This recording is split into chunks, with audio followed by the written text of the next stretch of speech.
Hey, how you doing? Hope you all are doing great. As you seen in the thumbnail, in this video, we are gonna see, what if Pokemon turn against humanity? This is movie. And for more complete 67 likes on this video, and before getting into video, I request you to check the author of this fanfic, and show some love and support. Name of the story is Distance from Yesterday by Fish. Do check it out. All details in description. Let's get into the video. Once again, from the dark, shadowy realm of the mind of the Ichthid of Destiny. Pokemon and all characters, concepts, etc. belong to Nintendo, 4Kids Entertainment, Warner Brothers, and Satoshi Tajiri. I am not profiting from the production of this FIC in any way. The concept for this FIC was originally the Total Anime Nuts. And I have to give thanks and snuggles where thanks and snuggles are due. This takes place in a completely different universe than the TV show, and it's important to keep that in mind when viewing the characters and canon. Some of them will be OOC for parts of this, some of them for the whole thing. The deal is, in this reality their lives have taken different courses, and their characters and personalities reflect these changes. Get it? Get it? Whilst being banged out in Microsoft Word, this story took on the name of The Fic That's Trying to Kill Me before I finish writing it. I have such fond memories of waking up with my face pressed into the keyboard and realizing I hadn't eaten in 3 days. But if you're reading this, I suppose that means it's finished. Which, in turn, means that I can now sleep, eat, and shower like a normal person would. Thanks be to Zeef, aka Snuggle Pookie Rach Duber, who suggested Weasel Pockets TM and gave the penguin glasses. Without you LFA would have stopped after the 3rd installment. I don't know if that's good or bad. All credit for beta reading goes to you, also, my love, for reading this 12 times and coming back with more constructive criticism than gratuitous praise. That'll come later, wink wink nudge. Nudge. Also, merci beaucoup for putting up with me on those dark nights when I'd been writing for hours and snapped your neck if you mentioned this FIC. I promise I won't kill AJ off, okay? Well, not violently, at least. Dash. Ash Ketchum had just celebrated his 9th birthday when THE newspapers one morning ran frighteningly gruesome headlines. He read what he could of the article before his father took it away from him, saying it was too graphic for a young boy to read. Ash wasn't interested by the gore, as any normal 10-year-old would be. He was startled, disturbed by what he had gleaned from the article. He had never heard of a Pokemon turning on its master in such a way in the middle of battle. Just suddenly going berserk and breaking into the stands. 9 people were killed, 4 of them children. Almost a year later, 3 days before his 10th birthday, the Papers ran headlines proclaiming a new set of laws concerning Pokemon ownership and training. This announcement was met with mixed emotions, to say the least. Although it was for the safety of the masses that training Pokemon for battle was made illegal, the masses were severely displeased. There were several riots in larger cities all over Kanto, and a quarter of Vermilion City was burnt nearly to the ground. But that is neither here nor there. The fact was that Ash Ketchum, with his dreams of Master Balls and gym badges, of his name highlighted as Pokemon Master, was utterly crushed. For a while, his parents couldn't convince him to leave his room. Behind the locked door, Ash looked around at the Pokeball bedspread, the mock battle arena with figurines of Pokemon poised to attack, at the hundreds of construction paper and crayon drawings of Pokemon he had made. He looked at the center of his world, and cried. A world without a sun to orbit around will never be anything more than a chunk of dead rock in empty space. Ash Ketchum was dead to the world. 10 years later, the rain pounded on the sheet metal roofing of the old warehouse. Water splashed in through the broken, boarded windows, and the wind tore at the loose siding, threatening to blow the old building away. The creatures inside the warehouse could not have cared less. On the dirty cement of the warehouse floor, a crude arena had been drawn. All along the perimeter of the rectangle people were standing, crowded together, with others watching over shoulders. Although palpable, excitement and tension ran through the crowd. They were surprisingly quiet as they fastened their eyes on the action before them. In the trainers' boxes, two youths were shouting instructions to a Nidorina and an Ivysaur, battling for the right to fight Gary Oak, master of the Pokemon Underground. Nidorina was losing badly, and the Ivysaur's cocky trainer was already planning his strategy to battle Oak. Gary himself sat off at a distance, leaning on the edge of a rusting counter. He spoke animatedly to a slouched form next to him. The figure said nothing in return, only picking at the leather of his half-gloves. A real prospect. And it's a lot more sturdy than this old place, Gary said. He shook his head. Koa told me she could check it out for us, seeing as how there are two Officer Jennys outside our apartment, Ash. Hey, are you listening? The figure mumbled. He glanced up at his companion and sighed.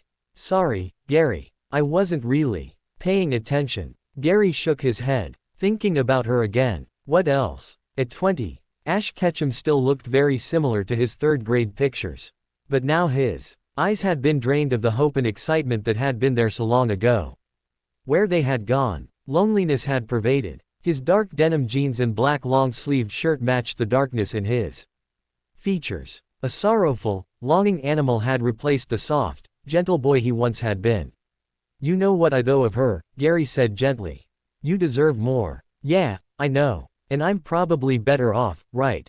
Gary nodded, nudging his friend over and pulling himself up onto the counter next to him. Yeah, well maybe I don't want to be better off. I was perfectly happy being miserable with her. Gary snickered. Yeah, sure you were, Ashy boy. That's why you were sleeping on the couch instead of her bed, right? Ash sighed again and changed the subject. You said Koa was going to check that new warehouse. When's she going? Tomorrow night. The crowd across the room erupted in cheers. Guess the battle's over, Ash said emptily, sliding down from his perch. Come on, Master Oak, let's go. See who your new challenger is. In a damp alley, the two boys leaned against a brick wall, watching a parked car across the street. Gary was crouched down, holding the collar of a particularly large Arcanine as Ash peered around the corner of the wall. He glanced at Gary, nodded, and the boy released the Pokemon. It tore down the street, barking as loud as it could, and slammed itself into the passenger door of the stakeout car containing Officer Jenny and her cousin from Fuchsia, Officer Jenny. The two officers shouted in surprise and drove off, the dog running close behind the car and growling menacingly. Meanwhile, Gary and Ash let themselves into their apartment building, attempting to appear innocent. The door clicked shut, and then opened again briefly to permit the Arcanine, panting from its assault on the police, into the hallway. The door to the boys' apartment was locked in 4 separate places.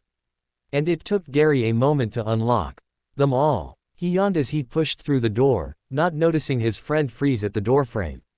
The light-haired boy glanced back and noticed Ash staring incredulously across the room. Jess, Ash breathed. You came back. The boy rushed into the apartment and flung himself in the girl's arms, burying his face in her red hair. She hugged him tentatively, almost awkwardly, mumbling soft words of apology. Jessie stroked his back, soothing him, attempting to drop her keys to the apartment on the end table without knocking him down. Gary grimaced. Guess I'll leave you guys alone, then, he said, unnoticed, as he made his way into his room and quickly shut the door. He locked it behind him. Alone in the darkness of his room, Gary sank to the floor and rested his head in his hands, moaning softly.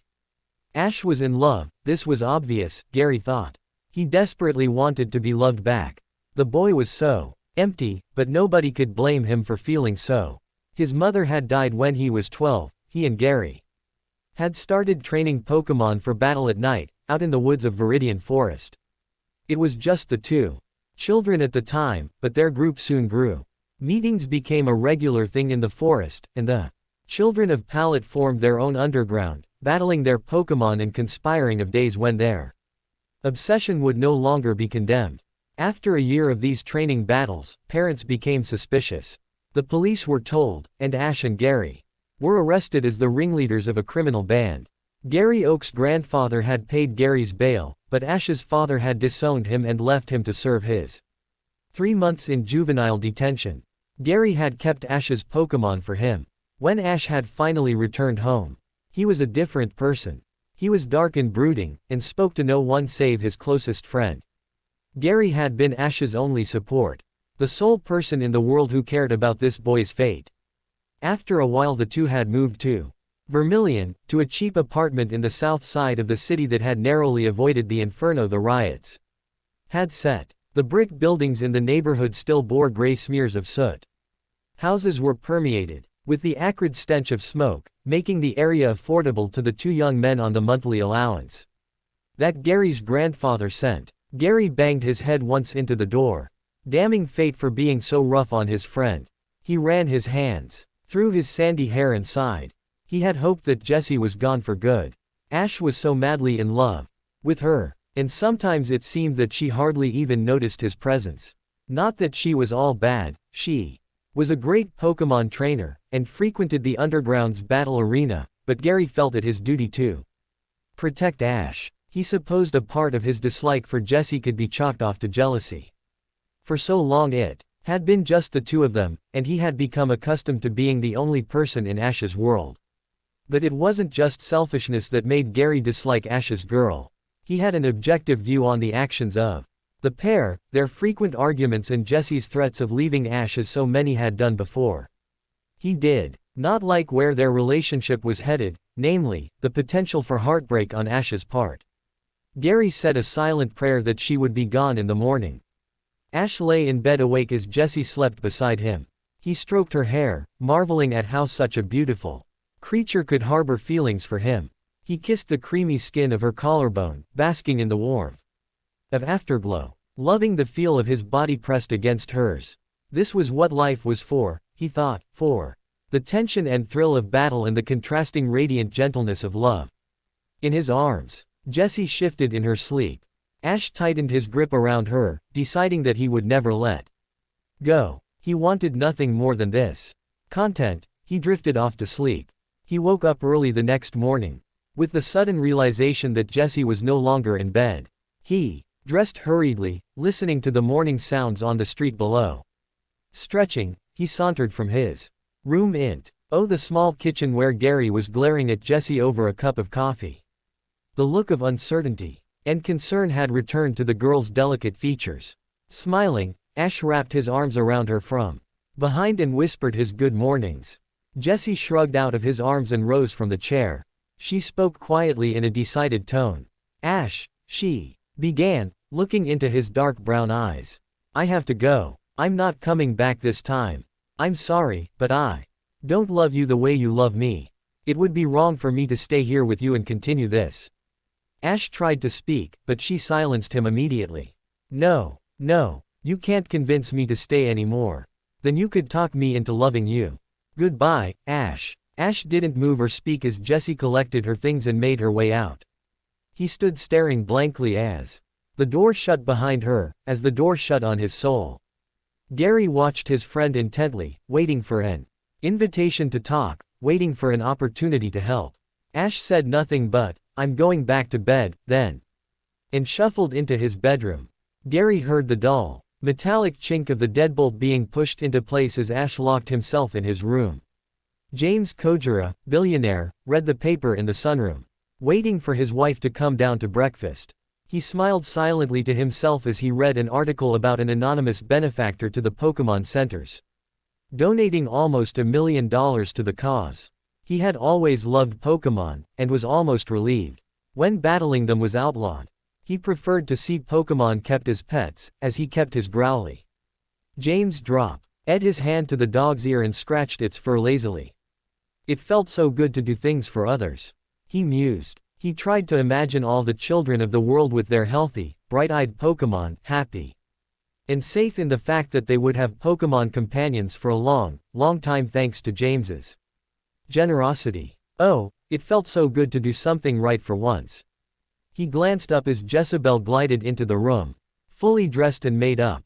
She quietly extended her hand to her husband, leading him to the dining room for breakfast.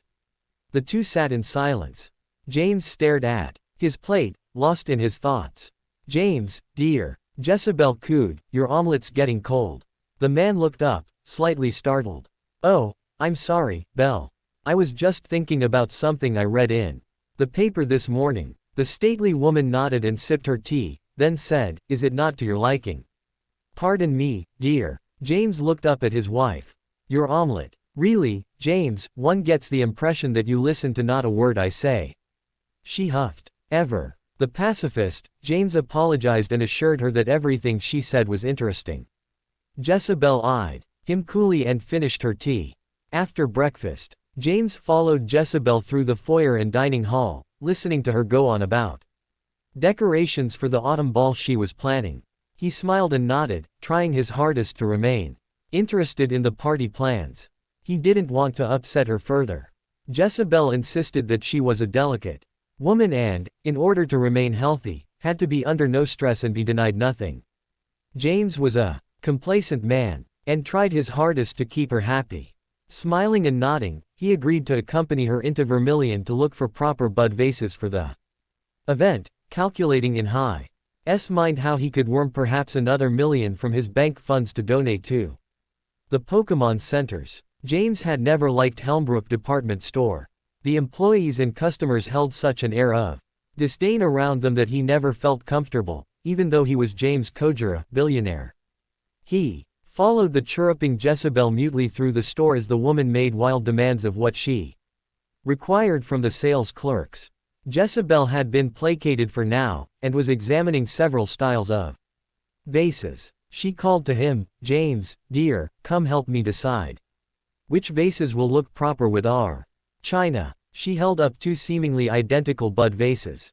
James smiled and motioned to the left vase, to which Jezebel exclaimed, "Oh, my poor, dear husband. You still have no sense of what is right and proper." She turned to the clerk attending her and asked for 20 of the vases, the one in her right hand. James had not noticed the clerk until then. When he saw her, he realized what all the cliched authors meant when they mentioned beauty taking a man's breath away. As James's eyes fastened on the girl, he shivered. Unconsciously, a thrill of potential euphoria running through his veins, begging him not to look away. He vaguely noticed Jezebel announcing that he would pay for the vases and meet her at Antony's, a fashionable bistro in the lobby of the department store. The woman strode off, her thoughts on the correct flowers to display in autumn. The clerk smiled at James and asked if the vases should be wrapped. His heart fluttered as he realized that she, this beautiful, perfect goddess, was talking to him. He blinked dazedly for a moment and nodded, dumbly, praying that the girl would wrap them herself and prolong his time with her. To his utter delight, girl set her nimble fingers to wrapping the boxes, deftly and neatly. By the time all of them had been wrapped, he had gained some of his composure back. The girl smiled at him again, setting his heart beating faster, and took his credit card from his sweaty hand. James swallowed. He managed to smile back without hurting himself. His eyes drifted from the girl's face, along her long, thin neck to her name tag. The goddess' name was Jessie. He swallowed again and said, weakly, "Jessie. What a pretty name." The girl looked up from the cash register. "Thank you," she smiled softly. James opened and closed his mouth, trying to think of something to say. My name is James. How do you do?" A lame attempt, perhaps, but it was a start. The girl's smile widened. "Very well, thank you, sir." She continued ringing up the purchases as James caught a lingering scent of her perfume. Oh, God, he was melting. He managed to stumble through the rest of the purchase, asking to have the vases brought to his home. He started towards the lobby, but stopped. Trying to control himself, he forced his legs to carry him towards the lobby, but found that he could no longer restrain himself. He stopped again. He took a deep breath and returned to the counter where the girl was. "Excuse me, Jessie," he said, shaking slightly. I don't usually, I'm not one, what I'm trying to, he show. Okay his head in an attempt to clear his thoughts. He opened and shut his mouth a few times, paused, and then spoke. "Is there any way I could have your phone number?" No. Gary shouted at the teenage trainer. The boy had foolishly asked Gary to teach him battle technique, and he was paying for it with his dignity. "No, what the hell are you doing?" The kid stuttered a reply, but Gary wasn't listening. He had gone into full lecture mode. The kid was in for it. Listen. You have 6 Pokémon on the team, right? And none of them are KO'd because the battle is just starting, right? So what the hell are you doing calling out a Poliwag against his Oddish? Isn't there a Ponyta, right? In that Pokeball right there on your belt. The younger boy muttered his apologies and returned his Pokemon. Almost in tears. Gary sighed. Look, I'm sorry I yelled, kid, but try to make wiser decisions in the future, okay? The boy nodded and sniffled, returning to his battle. Gary decided to get away before this became frighteningly mushy. He made his way through the old warehouse towards the room he and Ash kept as an office. He opened the door, fully expecting to see Ash sprawled, crying, on the floor. Like he had left him. But the boy wasn't in the office. He checked the loft, a section of catwalk hidden from view that provided an excellent vantage point for battle observation. Not there either. It didn't appear that he was even in the building. Gary gritted his teeth, hoping Ash wasn't going to do something stupid, like beg for Jessie to come back. Vulpix, Vul. Ash smiled as he watched his Vulpix, the only Pokemon he really kept anymore. Bounding through the grass. He hadn't battled any of his Pokemon since his Pikachu had been put to sleep. After he was sent to juvenile detention at age 12. He'd loved that damned rat. Lethal weapon, my ass. He thought. They were afraid. Afraid of the fact that Pikachu was different. He'd given the rest of his Pokemon away. Finding promising young trainers to raise them. It hurt to battle. Now, he was constantly afraid of losing another pet, another friend. The little fire fox returned and trotted by her master's side. Ash tried to think on something else besides heartbreak. No thinking about Pikachu, he told himself, and no thinking about Jess. He turned his thoughts to the changing leaves making their canopy above him, waving listlessly in the breeze. He was glad that the warehouse was out of the city, it gave him a chance to get back into nature. He'd always loved the smell of ozone on the air after rain. The soft rustle of grass as one moved through a field.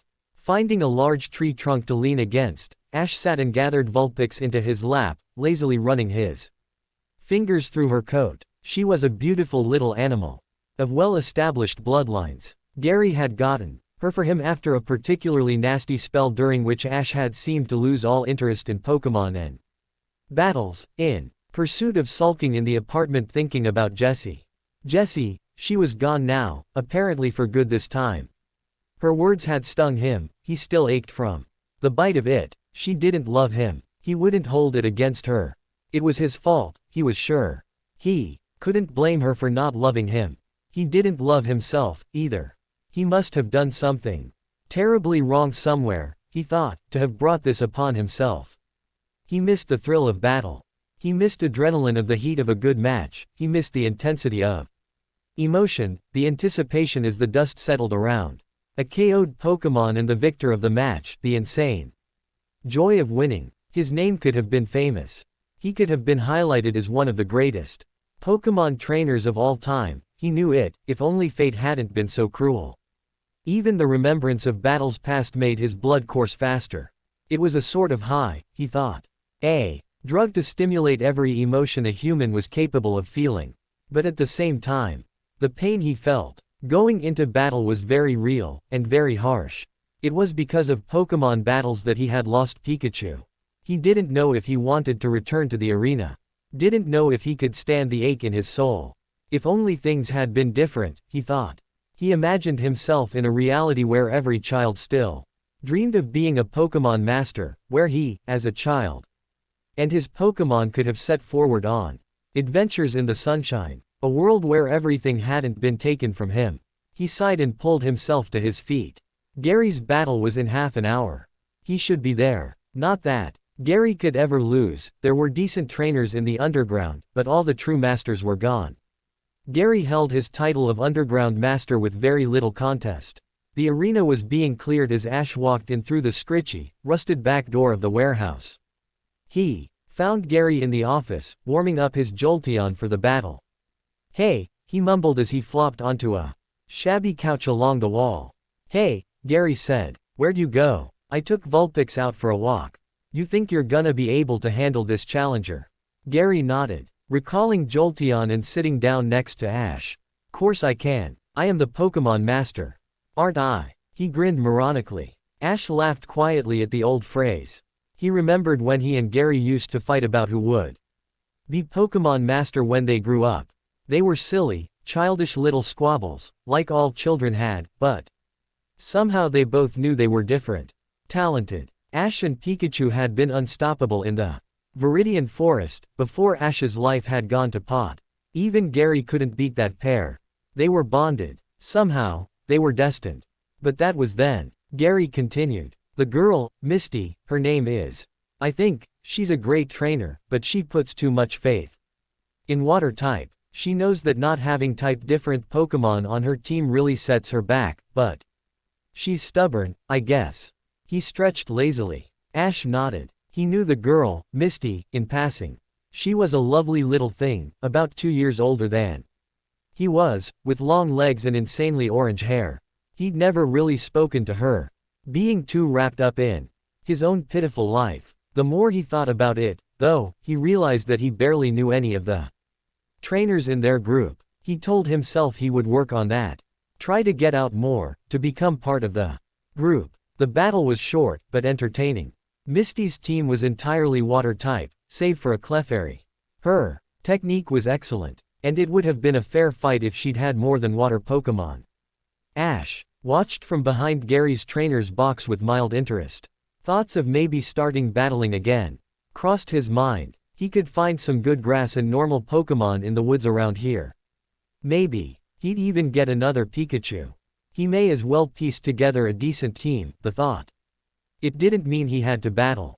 He should at least train Vulpix. She was athletic and willing to learn. Maybe, he thought. Maybe. I don't care what your excuse is, I want that Aerodactyl.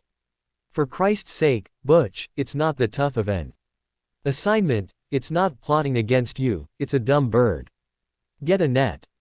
Well, then try a different net. I don't want to listen to you whine. I'm telling you for the last time, you'd better get me that bird. Giovanni slammed the phone back in its cradle, making the slight girl across from him jump. His snarl turned into a leer as he leaned back in the plush leather chair, rubbing his hands together. The girl didn't like seeing the boss like this. When someone upset him, he had a tendency to take it out on whoever was available at the time. She sunk deeper into the chair, chewing on her bottom lip. The chair squeaked as Giovanni suddenly sat forward, his palms flat on the desk. The small figure recoiled from the closeness of his face, his breath reeking of tobacco and brandy. The man grinned. So, I hear, you've made it into that little Pokémon playground, Tell me, Misty, are you enjoying your little assignment? Misty nodded mutely. Giovanni's face contorted as he roared in anger. He slammed his fist onto his desk. Why the hell haven't you filed any reports? I need to know what's going on there, and I need to know now. Misty flinched. I'm sorry, boss, but I've been busy trying to stay inconspicuous.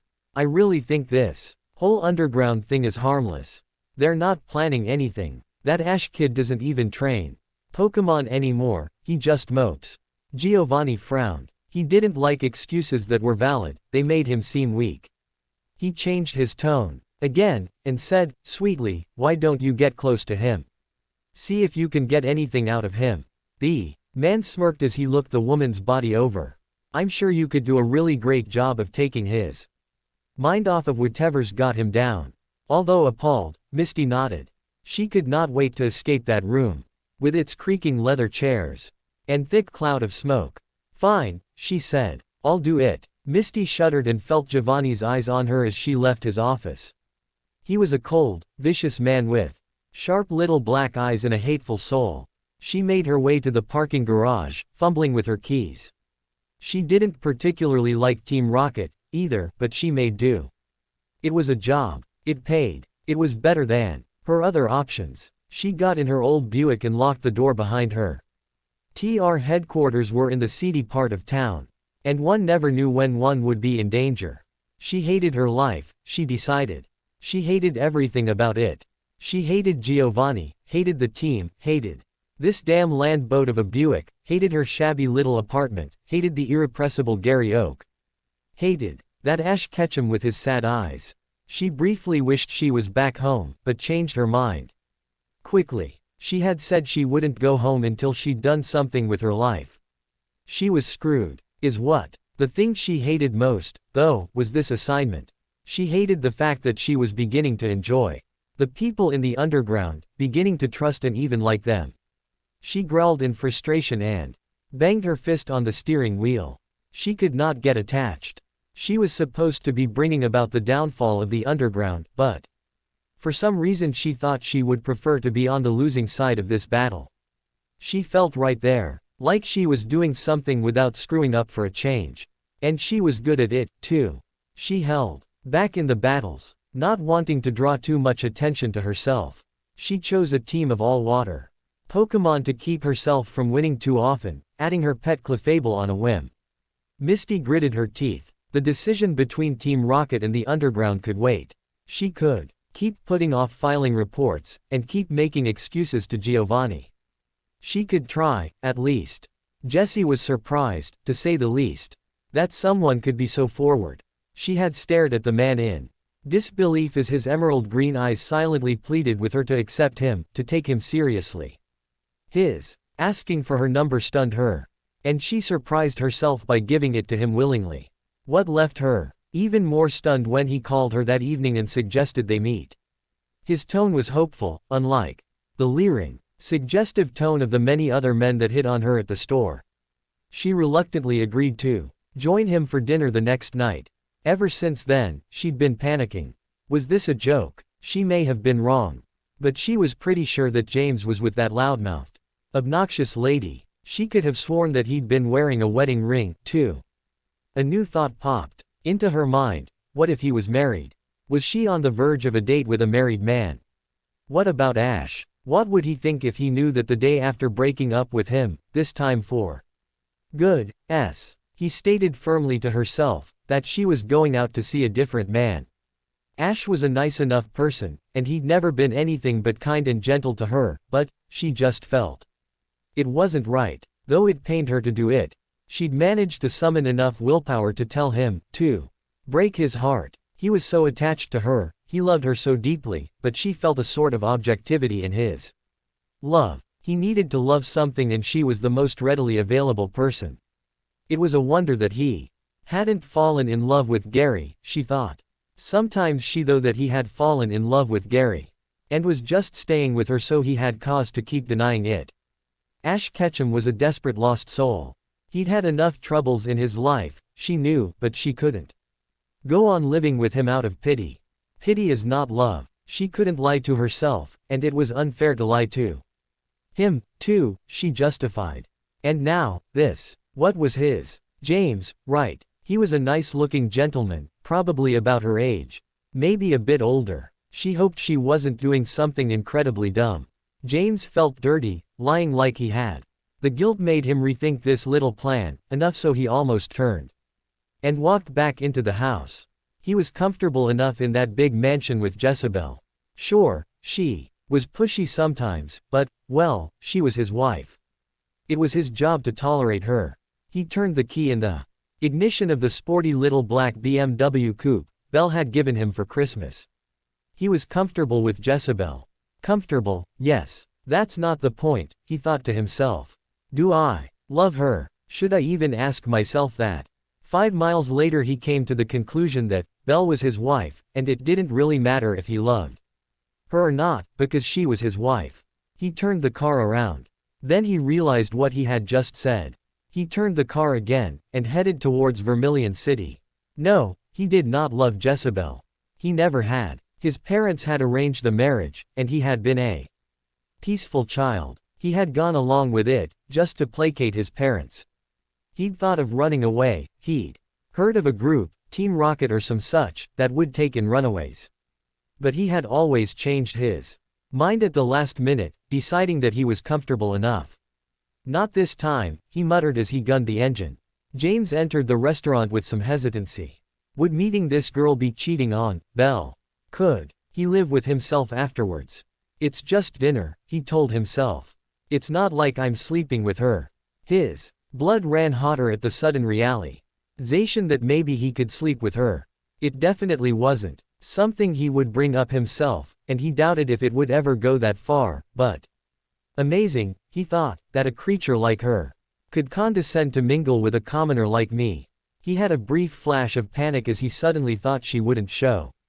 He was desperately afraid she wouldn't be there, but at the same time frightened that she would. Asterisk. His fears were unfounded. She was already seated, studying the tablecloth intently as he approached. He felt a rush of warmth as the knot in his stomach instantly untangled. Jessie rose from her chair uncertainly, not sure of what to do. James immediately crossed to her and took her hands in his own. "You came," he smiled, enraptured. Jessie swallowed nervously. "Yeah, I'm here." She giggled nervously. She felt the cool metal of James's wedding band on his left ring finger as he guided her back to her seat and pushed her chair in for her. James," she began, well, I couldn't help noticing that that girl you were with. And, the ring on, He nodded slowly. "Yes. Jezebel and I were betrothed at age 8. I had no choice in the matter."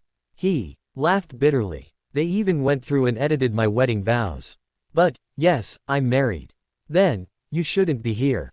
Really. Do you want me to leave?" He felt his pulse increase again as he waited for her response. Jessie thought his question over thoroughly. He was charming, in a boyish way, and good-looking. She liked the way his eyes never left hers. So many men had tried to use her for her body. But it seemed as if James hadn't noticed that there was anything to her but her eyes. She'd known him for a drastically short time, but he seemed more gentle and considerate than any man she could think of. She asked herself what she was getting into, and decided she didn't care. "No," she said after a pause. James took her hand across the table. "Then I think that things will fall into place themselves. Let's just enjoy it." James floated the entire way home. The evening had gone better than he could have hoped for. She liked him, she would tolerate his presence further. The goddess had not rejected him, the lowly amoeba he was. And when they parted company, her lips had brushed his cheek. She had kissed him. His skin tingled where her lips had touched. It was enough to fuel his dreams for months. Their conversation had been animated and pleasant. Jessie spoke of her mother, her childhood growing up in the mountains. They talked about their Pokemon, their beloved pets. They talked about politics and wine and anything that came to mind. The entire evening had been perfect. She was beautiful, more beautiful than anything he'd ever seen. Her eyes were blue and sparkled in the candlelight. Her hair was a brilliant red. She'd pinned it up for dinner, and here and there an odd strand had escaped, framing her delicate cheekbones and elegant neck. She had taken his breath away when he first met her, and he felt unable to breathe whenever he was around her, drowning in his euphoria of just being near her. And to think that maybe she harbored feelings even slightly akin to his own. By the end of the night, James Kojira, billionaire, was desperately in love with a girl he barely knew. My God, did it feel good. Ash still had tapes of Pokemon battles from when he was 7. He'd found them under his bed earlier in the evening, and had been watching them with rapt attention ever since. He'd forgotten how beautiful a truly well-trained Pokemon could be in action. He watched as an Articuno faced off with a Dragonite. It was a pretty fair match, but Ash already knew the outcome. He'd watched these tapes daily as a child, his eyes wide, consuming every scrap of information he possibly could. The Articuno would go down after the 6th move, to a Dragon Rage that the exhausted Dragonite could hardly execute. Ash scratched Vulpix's ear, imagining her in the arena. The little fox looked up at him with her warm, black eyes and purred. I don't know if I can do it, girl, he said quietly. Do what? Gary asked softly, moving from the door from me where he had been observing his friend. Ash jumped a little at the unexpected sound of the boy's voice. Gary moved over to the couch to sit next to Ash and reached out to pet Vulpix. I'm thinking of training her, Ash said as he looked down at the fox's brilliant red coat. She's smart and fast, she'd learn quickly. Gary nodded, a slight smile edging into his features. Yeah, she would. And she's very obedient. I could build a fairly decent team around her, don't you think? Ash said, his voice cracking. Ash, you could build a fairly decent team around a Caterpie, Gary said. Ash sniffled faintly. I'm going to go to bed, the dark-haired Bishonen said, his voice rough with suppressed tears. He knew it was stupid, but somehow the thought of continuing battle defiled the honor of that little yellow rat he had loved so intensely. He rose to his feet and started towards his bedroom, pausing halfway. Gary. Yeah, Ash. Thanks a lot for putting up with my shit. I have a lot of baggage that I shouldn't force you to deal with. But somehow you get sucked into it. I like your baggage, Ashy boy. It goes well with mine. Don't ever think of changing that. Yeah, I won't. Gary sighed with relief as Ash's bedroom door closed. Tears formed in the corner of his eyes as he rested, his head on the back of the couch. His throat ached with repressed sobs, with the overflow of relief and joy. At the thought of Ash finally beginning to heal, the thought crossed his mind for a moment that it probably wasn't normal for a man to feel so passionately about his best friend's soul. Male friends were supposed to sit around, watch Pokemon battles and football, and belch. But the bond he shared with Ash was closer to that of a brother. He realized he didn't care, really. People could think what they liked. He took a deep, shuddering breath, and squeezed his eyes closed. Maybe things would be better in the morning. Jesse had not slept at all after meeting James. He had been perfect, the perfect man for her. She had repressed the thought of his wife during their dinner, allowing herself to get carried away in the conversation. The entire evening had gone beautifully, like something out of a romance novel. But there's always a catch, she thought. Life can never go that smoothly. Of course he would be married. Something had to get in the way. She sank into a chair next to her bed and buried her face in her hands. Why couldn't she have just fallen in love with Ash? He was so devoted to her, so kind. But no, she had to go and find a married man. A charming, gentle, interesting, intelligent, handsome married man. She couldn't forget his eyes. She tried thinking about other things, about balancing her checkbook that was lying open on the counter in her kitchen, about feeding her pet Meowth and team of battle-trained Pokemon, about anything but his eyes. They were so deep, she got lost in them, even in memory. They made her forget that a relationship between her and this man would never happen. Over dinner, James had spoken of his wife openly. He told her right away that he would not lie to her. He was married, but his marriage to Jezebel had never been more than a signature on a legal document. His parents had been pleased at their son's willingness to heed their wishes. They had died happy, while their only child lived numbly. When I saw you, he had said. It was just right. Ever since then I've been realizing just how fake and unreal everything else in my life is. I don't want that anymore. Maybe it's not wise, but this seems to me to be the right thing to do. She had nodded dumbly, unsure of how to react. This was a married man. A married man who wanted to have a relationship with her. Part of her, most of her, wanted to pursue him, but a small voice in the back of her mind nagged at her and kept directing her eyes to the band on his left ring finger. She'd asked him what his last name was, since he hadn't told her previously. He blushed as he told her who he was, embarrassed by the fact that people in his position scorned hardworking people, people who lived normal lives within their small means. Jessie's eyes had widened. She was stunned for a second as she recognized the name. He had quickly assured her that he didn't care about the money, he'd never really spent much anyway. She'd did the point that he'd never cared about the money, but what would he do if it suddenly were gone? He'd brushed off that comment, turning to a new subject. They had parted in good company, if not more. She wanted to see him again. He assured her that she would. She had kissed him lightly on the cheek and gotten in a cab. Now she sat in a chair crying softly to herself, with no clue of what to do next. Ash waded through the grass again, drinking in the sunlight and birdsong of early morning. Vulpix trotted neatly beside him, her coat glimmering with trapped droplets of dew. He briefly flashed back to the days outside Pallet Town, when he and Pikachu would wander the fields in search of a Pokemon worth their time in battle. Now he was out with a new Pokemon, a very low-level and untrained Pokemon he had a sentimental attachment to, trying to prepare her for the life of a fighting animal. She was so peaceful, he thought. How am I ever going to get her to fight? More importantly, would he make her do it if she didn't seem to take to it? He jumped as a Pidgey flushed up in front of him. The angry, startled bird flew for Ash's head, and the boy ducked just in time. Now's as good a time as any, he muttered.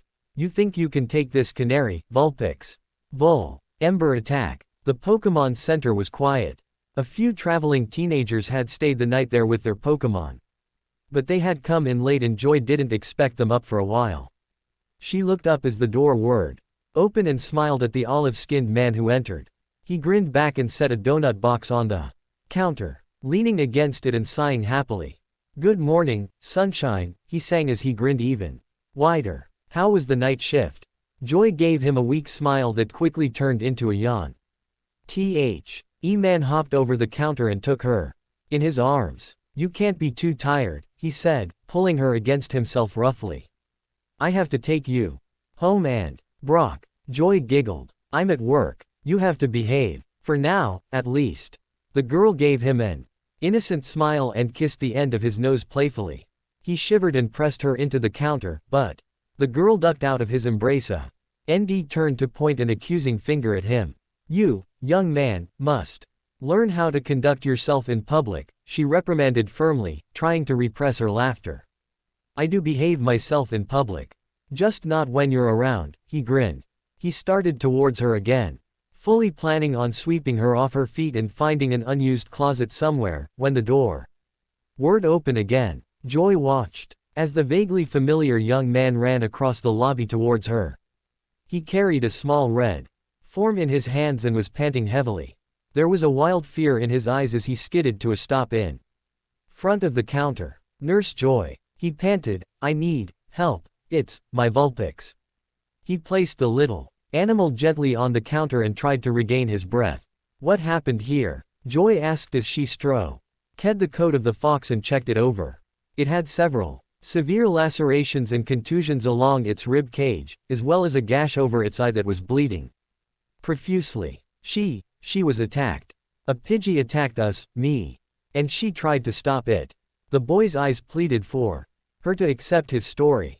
Joy recognized him now. She recalled dozens of incidents when he and his friend, a taller, light-haired boy, would show up late at night with wounded and exhausted Pokémon.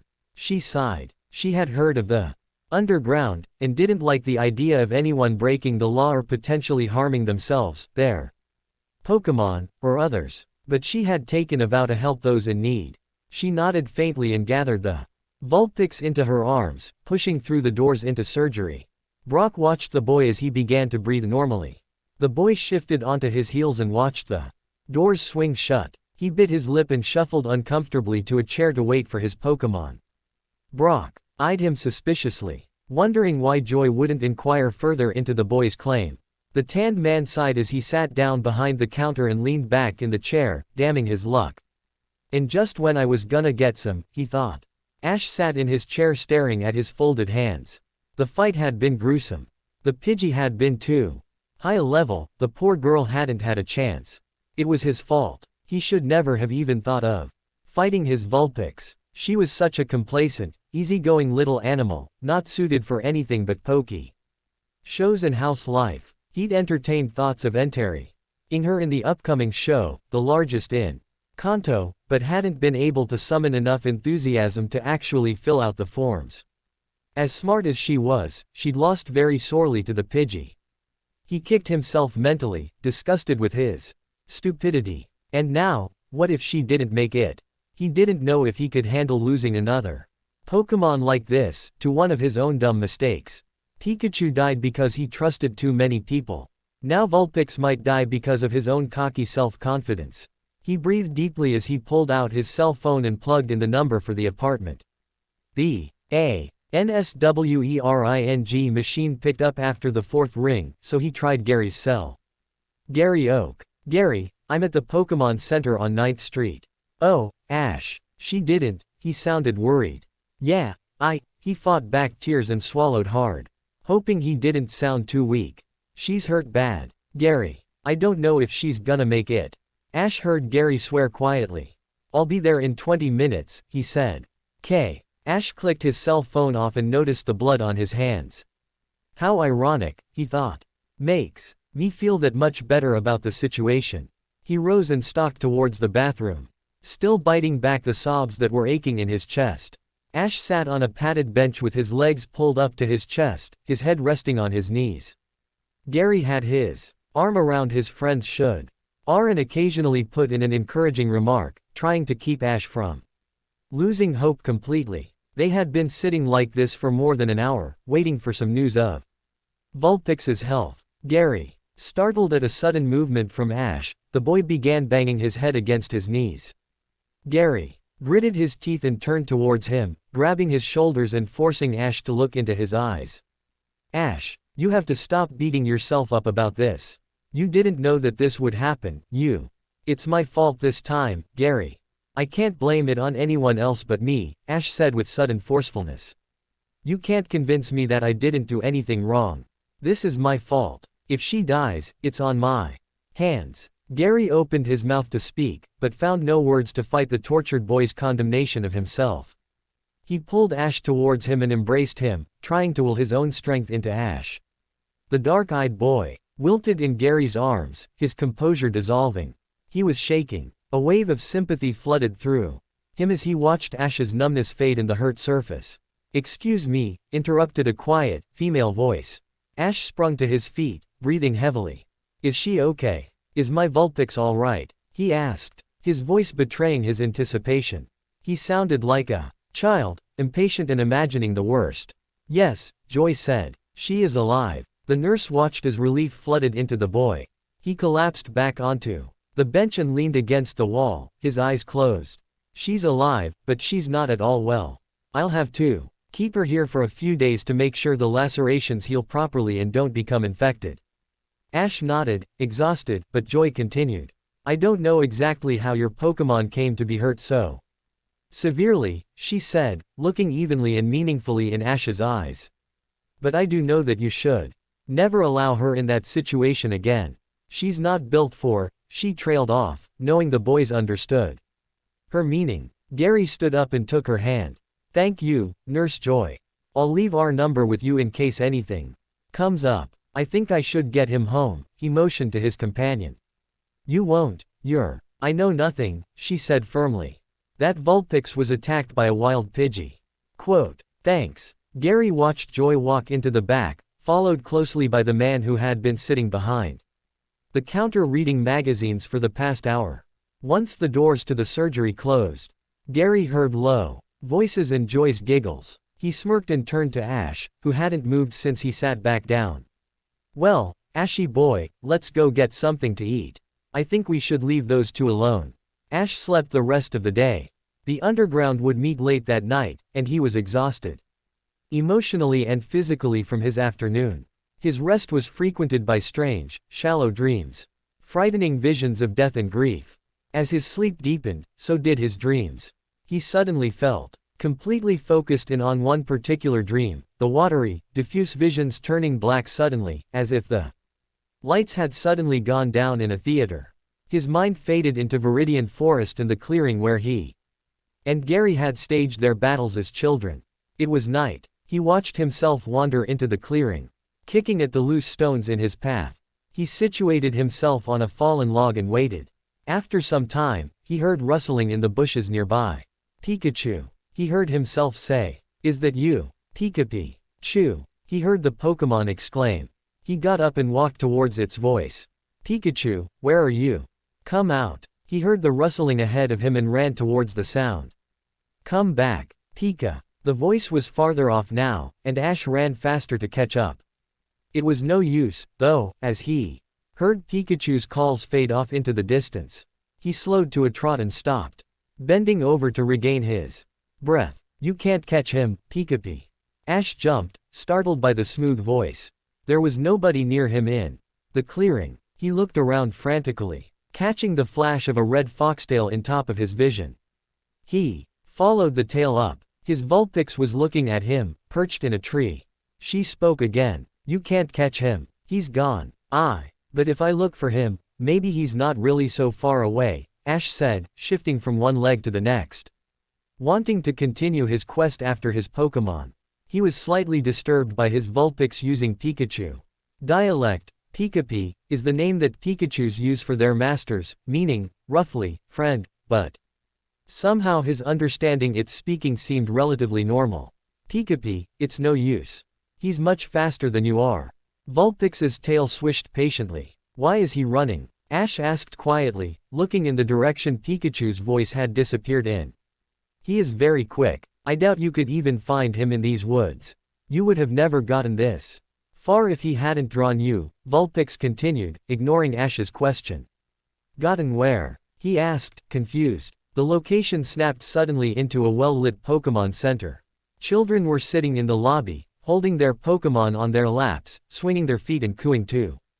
Their pets. As Ash looked around, he recognized many faces from the underground. Although he couldn't place any names, he stumbled dazedly to the counter to ask Nurse Joy for an explanation, but to his surprise there was no standard Nurse Joy. The girl, Misty, who had challenged Gary several days before, was in Joy's place, wearing the nurse's uniform. Ash stuttered an awkward greeting, intending to ask about Joy's location. Misty stared at him coldly. I can't help you, she growled. Her teeth suddenly becoming fangs, her eyes going red. She hissed at him as he backed away, tripping over chairs and benches. He fell, and felt the ground begin to rumble.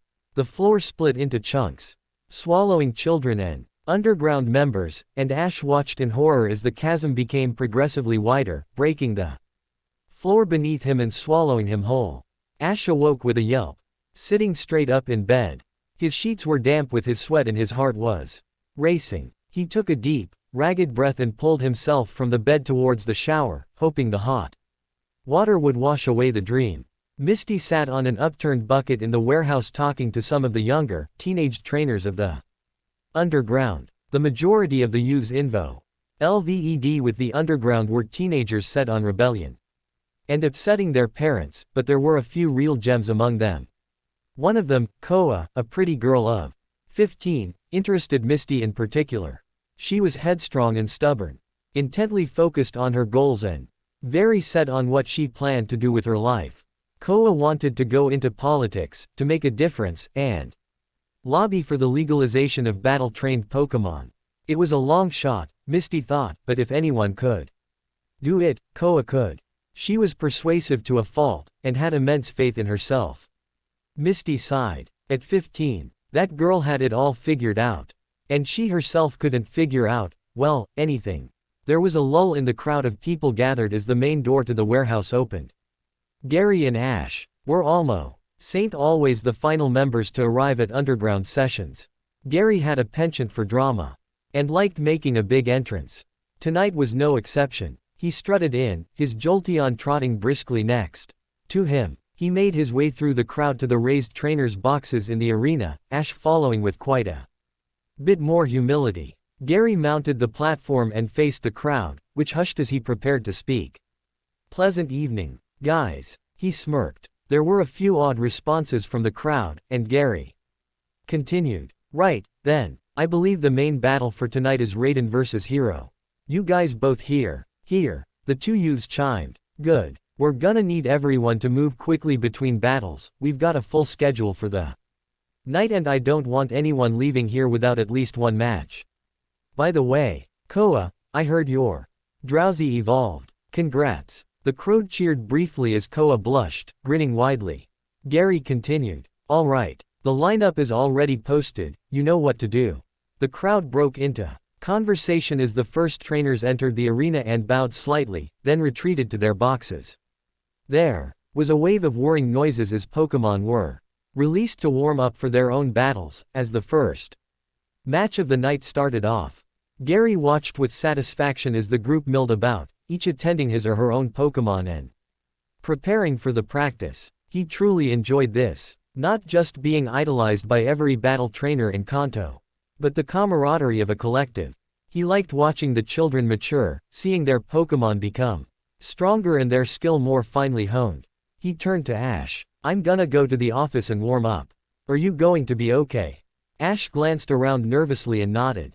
He had been acting oddly all day, but after the morning he'd had, Gary couldn't blame him. Okay. If you need me, he said, not bothering to finish the sentence.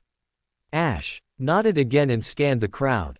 He saw Misty on the outskirts of the crowd. She had called her clefable out and was scratching its belly, laughing as it bounced around. Ash approached her, unsure of why, exactly, he felt so drawn to speak with her. That dream had been so real, so palpable. He wanted to speak to her, if just to confirm that she did not have fangs or red eyes to sat his fears. He stopped a few feet in front of her and opened his mouth, still wondering how to address her. He could just see it. Hi, I barely know you, but can I check your teeth? You're not trying to kill me, are you? He closed his mouth again and cleared his throat. Misty finally noticed him and looked up, curious in what the boy wanted from her. Hi, my name's Ash. You're Misty, right? Well, he may have been making a fool of himself, but at least he was good at it. Yeah, I know your name. I think everybody here does, she said, smiling.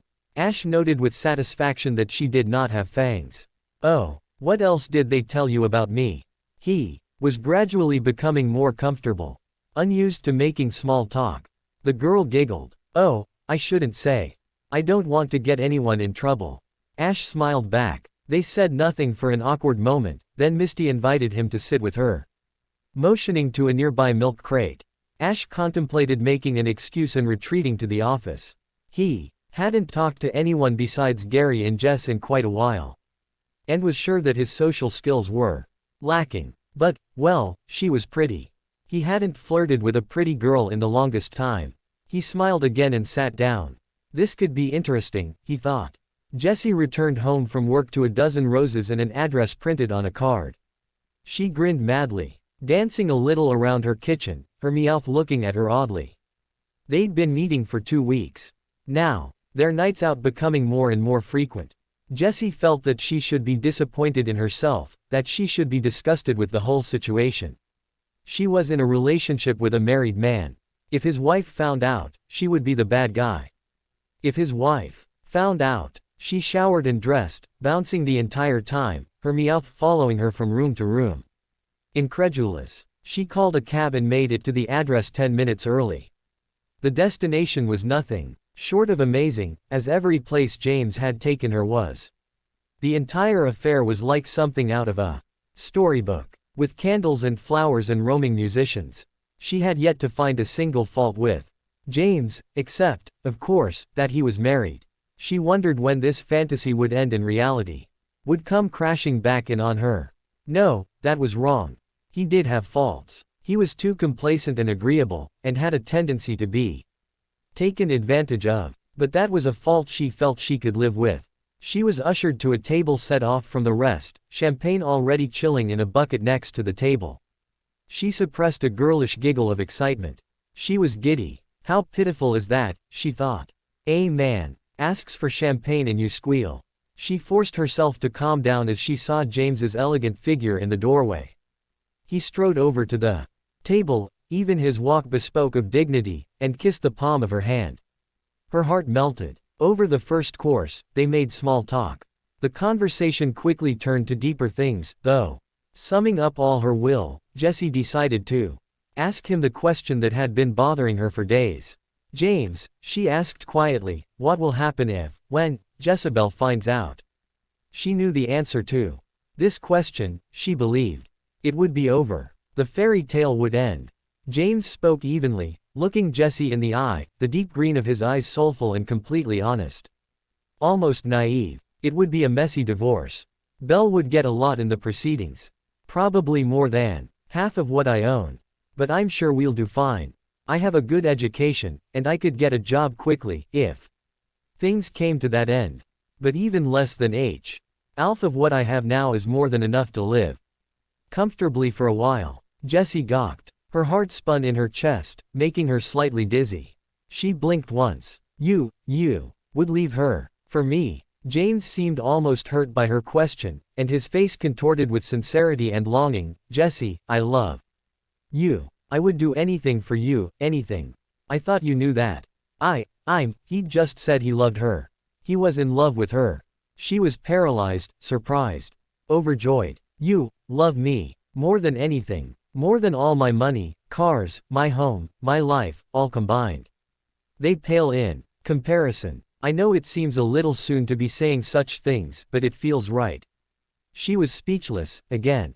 She had the feeling that she was coming over as a complete baka, but her brain had gone into a state of complete shock and she was functioning completely on adrenaline and emotion.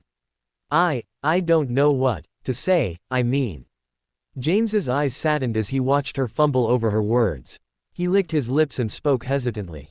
Jess, if you don't feel the same way, I won't hold it against you, I won't even. I love you too. James. She managed to squeak out her words at last. She pushed him back onto the bed, nipping at his bottom lip playfully. The sheets were cool against his skin and heightened his senses even more, making him aware of every small flame that erupted in his veins. Jessie lay over him, hovering above him, giggling childishly. He couldn't help but laugh with her, finding no easier way to relieve the tension of knowing what he was doing was completely wrong in one sense, but so right in another. He ran his hands down her sides, her skin hot and smooth to his touch. She smiled again, and fell into his arms. He pressed himself against her, drinking in the warmth of their contact. Loving the way their bodies fit together in every curve, James suddenly grinned widely and rolled on top of her, pulling the sheets over their heads and making the bed into a tent. Their forms twisted beneath the blanket as Jessie's pet Meowth watched, wondering just what had gotten into his master. The underground practice had gone well. Misty had won both her matches after hard fights. She could have sworn Goldeen looked ready to evolve after the first battle. And she had spent the majority of the night on the edge of the crowd, talking to the sad-eyed Ash Ketchum. Misty was furious with herself. Damn it, she hated that man for making her like him. How could he? Didn't he realize that she was the bad guy? She kicked the refrigerator door, scaring Clefable. He ran into the living room yelping, hoping he hadn't done something wrong. Misty sighed. She really should try to handle this more maturely and stop kicking things. Just for good measure, though. She kicked the refrigerator again and stomped into the bathroom. Damn him, damn him, damn him, she thought in time with her steps. And damn Gary, too, while you're at it. He's too friendly, and too talented. And too good with Pokemon. And too cute, she added. Gary Oak was too cute for his own good. She sat silently and tried not to think as she ran her bath water. Clefable padded into the bathroom and rubbed his head against her legs, trying to comfort her. She patted his head, then shooed him out of the bathroom so she could undress. The warm water closed around her, the scent of vanilla and peaches drifting in the air. Bubble baths always cleared her mind, or at least stopped her from assaulting her fridge. Her thoughts turned yet again to her current moral dilemma that was causing this outbreak of appliance abuse. She knew that she wasn't a bad person at heart. Everybody did bad things once in a while, right? She just got paid for the bad things she did. Wow, that sounded dirty. Did she really want to impress her family so much? They had never really taken her seriously. She was the youngest of 4 girls, and the only one who wasn't married with children and jobs and Cuisinarts. She didn't even want to be married, and she wasn't ready for kids. She was 22, she was just emerging into the real world herself. Just because her sisters had married off as quickly as possible didn't mean she had to, did it? She drew her hands through the water lazily, watching the ripples vibrate through the tub. She didn't necessarily want to be on Team Rocket. It certainly wasn't her first choice. But she needed to make a living, and the job paid relatively well for the amount of work she had to do. She bit her lip and decided that she would do no more bonding with either of the boys. If she became attached to them, she couldn't do her job, and if she couldn't do her job, she would get fired and run home. With her dignity shot out from under her, she could almost hear her parents saying "I told you so." It wasn't a pleasant prospect. She had very few options. None of them were easy. She sank up to her nose in the water and damned those boys. Why couldn't they be complete assholes? Ash Ketchum, you dog. Gary laughed. I was surprised she didn't come back to the apartment with you. Ash glared, threatening to hit his friend if he didn't cool it. Gary grinned and looked ahead again. Trying not to laugh, he finally snickered out, "Do you think you'd make her call you master?" "Oh, that's it, Gary. You may have big strong mean Pokemon, but I can still kick your ass." The two took Off at a run, Gary darting through the deserted streets towards their apartment, laughing, as Ash became progressively madder. Gary screamed, making as much of a scene as he could. Ash eventually caught the other boy and jumped on him from behind, grabbing him in a headlock. Noogie, he crowed loudly, grinding his fist into Gary's skull. Gary was elated. Ash hadn't shown this much happiness for longer than he could remember. Ow, ow. Hey, watch the hair, man. Did anyone ever tell you that you sound like a wounded Rattata when you scream? Did anyone ever tell you that you sound like Mr. Mime during sex? What? When the hell did you find that out? We have thin walls, Ashy boy. Gary giggled as Ash threw himself at him again. He ducked and backed away, just out of the other boy's reach. Ash laughed and ran after him. You wanna know what your mom sounds like during sex? Oh, that's just juvenile. This coming father, hey, hold up, Gary. Ash lost his playful tone as he pulled Gary to the wall, behind a dumpster. He noticed numbly that it appeared their elderly neighbors had been cleaning house. There were boxes and bags of old clothes and trinkets stacked along the wall. Look, he pointed. Gary peered around the corner. Shit, he whispered. There were 2 cars parked outside of the building, and neither of them held any Officer Jennies. Instead they held large men dressed in black. He turned back. Who do you think they're after? Gary, the only other people in this building are either incredibly old or have 9 kids and crappy jobs. They're after us. But, who are they? Don't ask me, Ash murmured, glancing around the corner again and then slouching against the wall. I think we're sleeping in the alley tonight. We're screwed. Gary leaned against the wall next to his friend, thinking for a moment. No, nah, it shouldn't be too hard to get it. Can't we send up Firo or something to break the window? He unclipped a Pokeball from his belt, thumb poised over the release button. No, they'll hear the glass break. And I think they'll notice her, too. She's kind of big for a Firo. Shit, what do we do? Rudis leaned his head back against the headrest and tapped his foot impatiently. He glanced out the window at the stoop of the building they were watching, then at the clock, then back at the building. He huffed and reached for the radio dial, bored. His hand was slapped away. What's that for? Why can't I have the radio? He whined. Nothing's happening out there. Just lemme listen to the game for a while. His partner frowned. I don't care if you're bored or not, Brute, we're on watch here. If we miss this hit the boss is gonna be pissed. Brutus scowled for a minute and studied the door handle, then spoke. What I don't get, Nikki, he said, is why the boss would set us on these kids. It's not like they're doing anything. And Ison they're already a kid supposed to be undercover. He scratched his nose thoughtfully. Nick shrugged. All I know's that we're here to take care of him. Quit your whining. Hey, here comes someone. He gestured to a figure emerging from the alley. Brutus put one hand on the door handle and the other on the butt of his pistol. Is it them? He asked, excitedly, eager for a chance to get out of the car. The figure became clearer as it approached. A hunch-backed old lady buried beneath a shoddy coat with a ragged shawl over her head staggered up the front steps of the building. Brutus moaned and flopped back in his seat. Aw man, just some ol' hag, th. Stooped figure unlocked the front door and melted into the darkness beyond. Brutus reached for the radio again.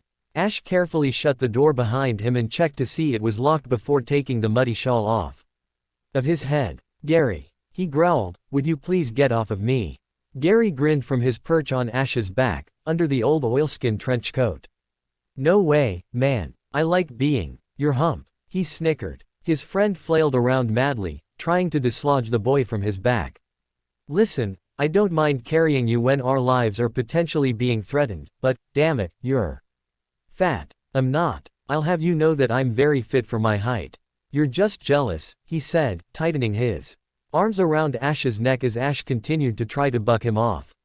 Hey, easy there, fella. I wanna ride you up the stairs. Quote. Gah. Gary, would you stop saying things like that? The neighbors will get ideas.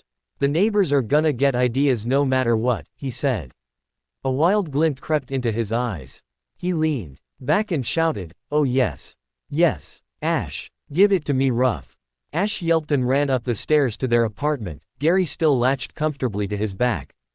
Once the door was shut and locked, Ash dropped the boy and smacked him on the back of his head. "You're such an ass." Gary giggled. "Nah, I just know how to get what I want." He sauntered off into the kitchen, smirking over his shoulder. "You're a great ride, Ashy boy. I bet that Misty would love to hear all about it." Ash's nostrils flared as he threw himself once again at his friend, knocking him to the linoleum floor of the kitchen and mock throttling him. Gak. "Hey, all right, Ketchum, you've made your point," Gary shouted. "Haven't you got more important things to do than try to kill your best friend?" Ash paused in his fit to consider this. "Like what?" he asked, tensing his fingers around Gary's neck. Like find out who's stalking us. You can't kill me. People would ask." Gah. Frowning, Ash released Gary's neck, his head thudding on the floor. "Such a nice guy, you are, Gary," growled. "No wonder all the girls like you." He stood up, brushed himself off, and went to open the hall closet, extracting his field binoculars and approaching the front window cautiously. Ash followed, acting disinterested and making various hissing noises. Gary tried his best to tune him out, focusing the lenses on the two cars parked in the street below. He snickered. "Well, they sure are trying to keep a low profile." What? Ash said, eagerly, groping for the binoculars. "Lemme see." He held the lenses up to his eyes and focused on the man in the passenger seat of the closest car. Into the black of the man's shirt, there was emblazoned a red R. He felt his entire being tense as he leaned against the wall next to the window. Crap, he thought. He preferred having the police after them, at least they had certain protocols to follow. But no, now they had to have the police and Team Rocket stalking them. He swore quietly and stalked through the dark room to the kitchen. Gary watched him go, and called, "What do you suggest we do?" Ash reappeared in the doorway with a soda and a bag of chips. "Eat." Misty sulked, again in the squeaky leather chair surrounded by an aura of thick smoke. "He has a level 70-something Jolteon, that's the one he uses most often. He also has a Dragonite and a Fearow, I think, and a Arcanine, they're around 60. He's training a Bellsprout right now, and I've seen him with a high-level Sandslash and a Gyarados before, too. He proba. Bly has more in storage in the little office in back. They would be prime targets. If Gary trained them, then you can bet they're good." The other boy, Ketchum, she said, pretending she was someone else.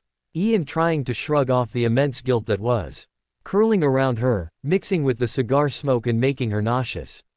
"Ketchum doesn't keep Pokemon, I don't think. I've never seen him with anything but a Vulpix. But he's never fought it. I don't think he's a problem." Giovanni nodded, chewing on the butt of a cigar. "What about the rest of the trainers?" He growled. "They have the standard. There are a few really good Pokemon in there, though. Someone has a particularly quick Ivysaur, and another kid's Rhyhorn is just itching to evolve, I can tell. There are a couple other good ones. Rare Pokemon, too. There's a Porygon and a Raichu in the group. Is that enough?" She slouched back into the chair, relieved to have gotten through her report without crying. "I don't like the idea of Ketchum not keeping Pokemon.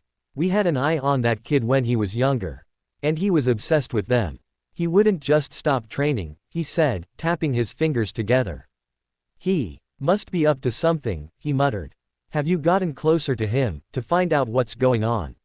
Misty thought for a moment, groping for an appropriate excuse. "No," she lied. "He's unreachable. He just broods all the time and sits in the back office. He's harmless. I think he'll decide who's a target and who's not," the large man sneered. "You just keep up appearances. I'll take care of everything else." He motioned to the door. Misty left eagerly, leaving the heavy, oak paneled doors swinging behind her. Giovanni glared after her, unhappy with the way things were going. It appeared that the girl, Misty, was not to be trusted. They may have to go over her head and take action without warning her of it. Giovanni did not like turncoats. He lifted the phone on his desk, punching in his access code. And flicking the switch to the trace scrambler. Next to it, he listened to the first 2 rings, and then, "Hello, Vermilion Police Station. Officer Jenny speaking, how may I help you?" "I'd like to report some illegal Pokemon battles," the man said. "They are being held in an old warehouse." West of town, 4 miles down Route 11. They will be meeting there tonight. Thank you. He dropped the wreck Ivor back into the cradle and leaned back in his chair. Although he didn't like resorting to legal means, it seemed the easiest way to dissolve this group before it became a threat. He lit another cigar. Ash had reverted back to sulking. Gary was slightly upset about his friend's regression after so much progress in the past few days, but he was too busy being mad about the situation to attempt to console the boy. They had fled the apartment via fire escape and Firo's back, opting to keep off the ground where Team Rocket lied in wait. Their escape had not gone unnoticed, though, and Gary's Firo had barely avoided a bullet wound to the wing. Returning to the apartment didn't look like an option. The warehouse was packed, as usual, when Ash and Gary arrived. Instead of his normal dramatic entrance, though, Gary called on one of the senior trainers to run the meeting. The boys retreated to one of the only places they both felt safe. Up above the catwalks, near the leaky ceiling, here was a lofted section of walkway shrouded in darkness that provided an excellent view of the battles below. This is where the two would often observe matches, Ash relishing the solitude of the place, Gary enjoying the feeling of omnipotence the perch gave him. Here both boys were sprawled across the floor. Gary was lying on his stomach, watching the match in the arena below through the grating of the floor. Ash was on his back, staring at the roof. You think Team Rocket knows about this place? He asked, swallowing back the bile in his throat. I don't think so. Everyone in here knows what will happen if they tell one person about this place. Everything will be over in a snap, just like that, Gary said, half-heartedly watching a far-fetched beat the senses out of Eradicate on the floor below him. Ash bit his lip, and if they did, all those kids in juvenile detention for 3 months. And the older members, what would happen after they got out of jail? They'd be ostracized. They're normal, healthy citizens who just happen to love training Pokémon to do what they do best. He sighed, unhooking Vulpix's Pokéball from his belt. It felt heavy and cool in his hand, the smooth surface, the thin groove where the ball split in two. He'd just gotten her back after 4 days at the Pokémon Center. He had missed her. She was weak, but recovering quickly. His voice cracked as he spoke. And what's worse is that all of their Pokémon. Gary raised his head from the grating and looked at his friend. Hey, Ash, nothing's happened. Don't beat yourself up over something you can't control, okay? Ash blinked rapidly and nodded, replacing the Pokéball and folding his arms behind his head. Misty was nauseous through the entire practice. She wasn't worried in the least about her upcoming battle. She never worried about battles. But she watched all the happy, excited faces around her and thought she was going to be sick. Every person here was risking their reputations, their jobs, their futures for something that they loved. They had held together through violent oppression and hatred, holding on to what little dignity they could glean from calling themselves true Pokémon trainers. They were risking everything stable in their worlds for 3 nights a week in a battle arena. And she'd screwed them all over. Because of her own pride. Gritting her teeth, she stepped outside into the chilly night and pulled out her cell phone. Giovanni's office, how can I help you? Came the nasal voice at the end of the line. This is Misty Waterflower, and I just wanted to leave message for the boss to tell him that I quit. She felt her pulse quicken as she imagined what could happen to her because of those words. There were rumors that nobody left Team Rocket alive. But they were rumors, she told herself. Rumors. She'd be fine. She thumbed the phone off before the boss's secretary could speak again and headed back into the crowd. Ash sat up next to his friend, his eyes widening. Gary, he said, weakly. Gary looked up, concerned. You okay, man? Something's wrong. Something's wrong. It feels wrong. Can't you feel it? Another chill passed through Ash's body as pressure of the premonition closed even tighter around him. Feel what? Something's wrong. He rose and headed to the ladder, falling backwards when an explosion sent their suspended loft swinging. Gary caught him before he hit the metal grating. Ash didn't move. Gary twisted and looked down towards the arena, hoping to God that the explosion had been a particularly enthusiastic self-destruct in the battle below. The underground trainers were running, returning their Pokémon, trying to reach the doors as the warehouse filled with smoke. A voice came over a loudspeaker. In the distance. This is the police. Put your Pokeballs on the ground and exit the building with your hands on your heads. Gary swore quietly and turned back to Ash, who was limp in his arms. Gary's pulse jumped further when he saw that Ash was unconscious. He swore again and took his friend's pulse. At least he was still alive. Below, the pandemonium slowed. None of the trainers were armed, and their Pokémon could potentially get shot if set upon the police, so there was very little violence. 3 Officer Jennies were standing in the broken doorway, shouting directions to the rest of the officers. The explosion had taken out the doors, and the cold November wind whipped through the warehouse. A number of younger officers were rushing through the crowd, handcuffing every person they could reach and leading them outside, where barred trucks were being rapidly filled. Gary watched as one girl, Koa, he realized numbly, the girl whose Drowsy had recently evolved, made a desperate run for the back door. She was plowed into from behind by one of the officers. She hit the cement floor with a sickening thud. When the policeman got off of her and stood her up, her nose and lip were bleeding. Despite her state, the officer pushed her around as he cuffed her and led her to a truck. Gary watched silently from his dark little hiding spot, wishing that there was a way to stop the proceedings. Below, he thought for a moment of releasing his Dragonite and, no. One hyper beam would certainly take out the 7 squad cars outside, but it would also blow the trucks full of arrested trainers away. He arched desperately for a way to stop this, plowed through his brain for a way to give himself over in return for these legions of trainers and their beloved Pokémon. There was nothing. In the arena, someone had released a Persian. It hissed and backed towards the wall, its hackles raised, not understanding why it had been called out. Guns were drawn. The Pokémon's blood pooled in the red trainer's box, snaking towards a drain in the floor. The Persian's owner, a teenaged boy, was screaming and kicking at the policeman who held his arms and legs. He was dragged from the warehouse.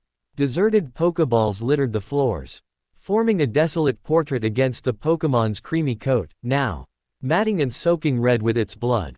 Almost paralyzed, Gary watched as the warehouse was slowly cleared. Ash's eyelids fluttered, and Gary held a hand over his friend's mouth as the boy awoke. He felt his best friend's body twist and tense as he noticed the elegantly sculpted Persian leak its life into the drainage pipes. The boy whimpered, and his breathing became labored as he hyperventilated, panicking. Ash, Gary whispered into his friend's ear. Ash, you have to be quiet. Silent. Please, do it for me, okay? Be quiet. He released the boy. Ash buried his head in Gary's arm and broke into violent sobs. Gary rested his forehead against the back of the boy's head, his own tears throbbing and stinging in his eyes as he tried his hardest to remain the strong one to support his broken friend. The 2 boys were stuck in the loft for hours, hidden from the officers who searched through the building for them. Earlier Gary had heard the ever quick-witted Koa telling the police that Ash and Gary had never shown up, that one of their Pokémon was sick and they hadn't come in that night. She had said this in mock anger, using her emotion as an excuse to scream it loud enough for the 2 boys to hear her. Gary breathed a silent thank you to her as she was stuffed into the back of a squad car. Apparently, as young as she was being held as one of the ringleaders. Gary squeezed his eyes shut. Koa was one of the most irrepressible teens he had ever met. She was always in the middle of everything. It figured that they would see her as in charge. He tried not to imagine her in prison, knowing her precious Pokémon were being auctioned off to the highest bidder. And, if they were deemed as too dangerous for resale, Gary thanked Mew that he hadn't been in the group. His Pokémon were all high-level, battle-ready, quick thinking, nature-built fighting creatures, each of them the most keen and strong of its species that he could find. They would not have been appreciated for their talent by the police, though, and would have been immediately euthanized. He felt a pang of desperation. Understanding what Ash had gone through after his Pikachu was deemed a lethal weapon and put down. The warehouse was empty now, with only one patrol car outside, keeping watch on the building. The dead Persian had been taken off in several garbage bags. The Pokeballs had been collected, the lights turned out. In the building, Gary shook his friend, who had fallen into a shallow sleep, and motioned towards the ladder. The boys crept from the building through the back door. Misty had heard the cars approach the warehouse and crept into a nearby clump of trees. From her leafy vantage point, she watched as the police raided the building and dragged the trainers off. Mosquitoes whined in her ears and pricked at her skin as she watched, her stomach churning. She heard some shouts from inside the building, past her field of vision, and a gunshot. Someone started screaming. A few minutes later 3 policemen carried out a sobbing, flailing young man clutching an empty Pokeball in his fist. Misty turned and threw up, the hot bile steaming in the cold of the night. The smell of it made her sick. Again, she crawled a distance away and curled up in a fetal position. It was her fault. It was all her fault. James let himself in through the service door in the cool of the early morning hours, his face flushed with cold and afterglow. The house was dark, and he shuffled through the back hall clumsily. Walking into an occasional lamp stand or chair, he stumbled into music room and stubbed his toe on a stool. He yelped loudly. "You should be more careful, James, dear," said the even voice of Jezebel. He jumped at the sound of her voice. Light flooded the room as she flipped on a lamp. She was reclined on a couch glaring daggers at her husband. "Well, this certainly is unseemly, is it not? A gentleman returning home to his wife at 3 a.m. She rose from her chair and approached him. I'm sorry, Belle, was at the club, and don't bother with that story with me, James," she snarled. "I called the country club. They said that you hadn't been in, and you'd not been for months." James was silent, caught in his lie. His stomach whirled, his heart beating an allegro in his chest. "So, James," Jezebel continued, "who is she? Is she some hussy you met on the street? Some waitress that you met while with me? Or is it some filthy little whore who you're spending our money on?" Despite his shocked state, James found himself rushing at his wife. He stopped himself a foot away, his fists clenched. "Don't ever speak of her that way again," he growled, his face burning. Jezebel stared him in the eye for a moment, and suddenly swung at him.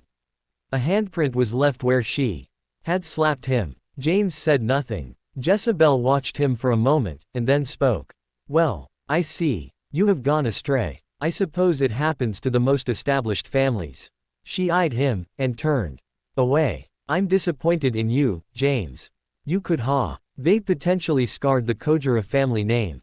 I suppose we're just lucky I caught you in time to set you back on the right track." She spoke condescendingly, her words disturbing James deeply. "What do you mean, the right track?" he said quietly. "You surely don't expect me just to desert her." "Why not?" Jezebel asked, turning her nose in the air. "What does she have to offer you?"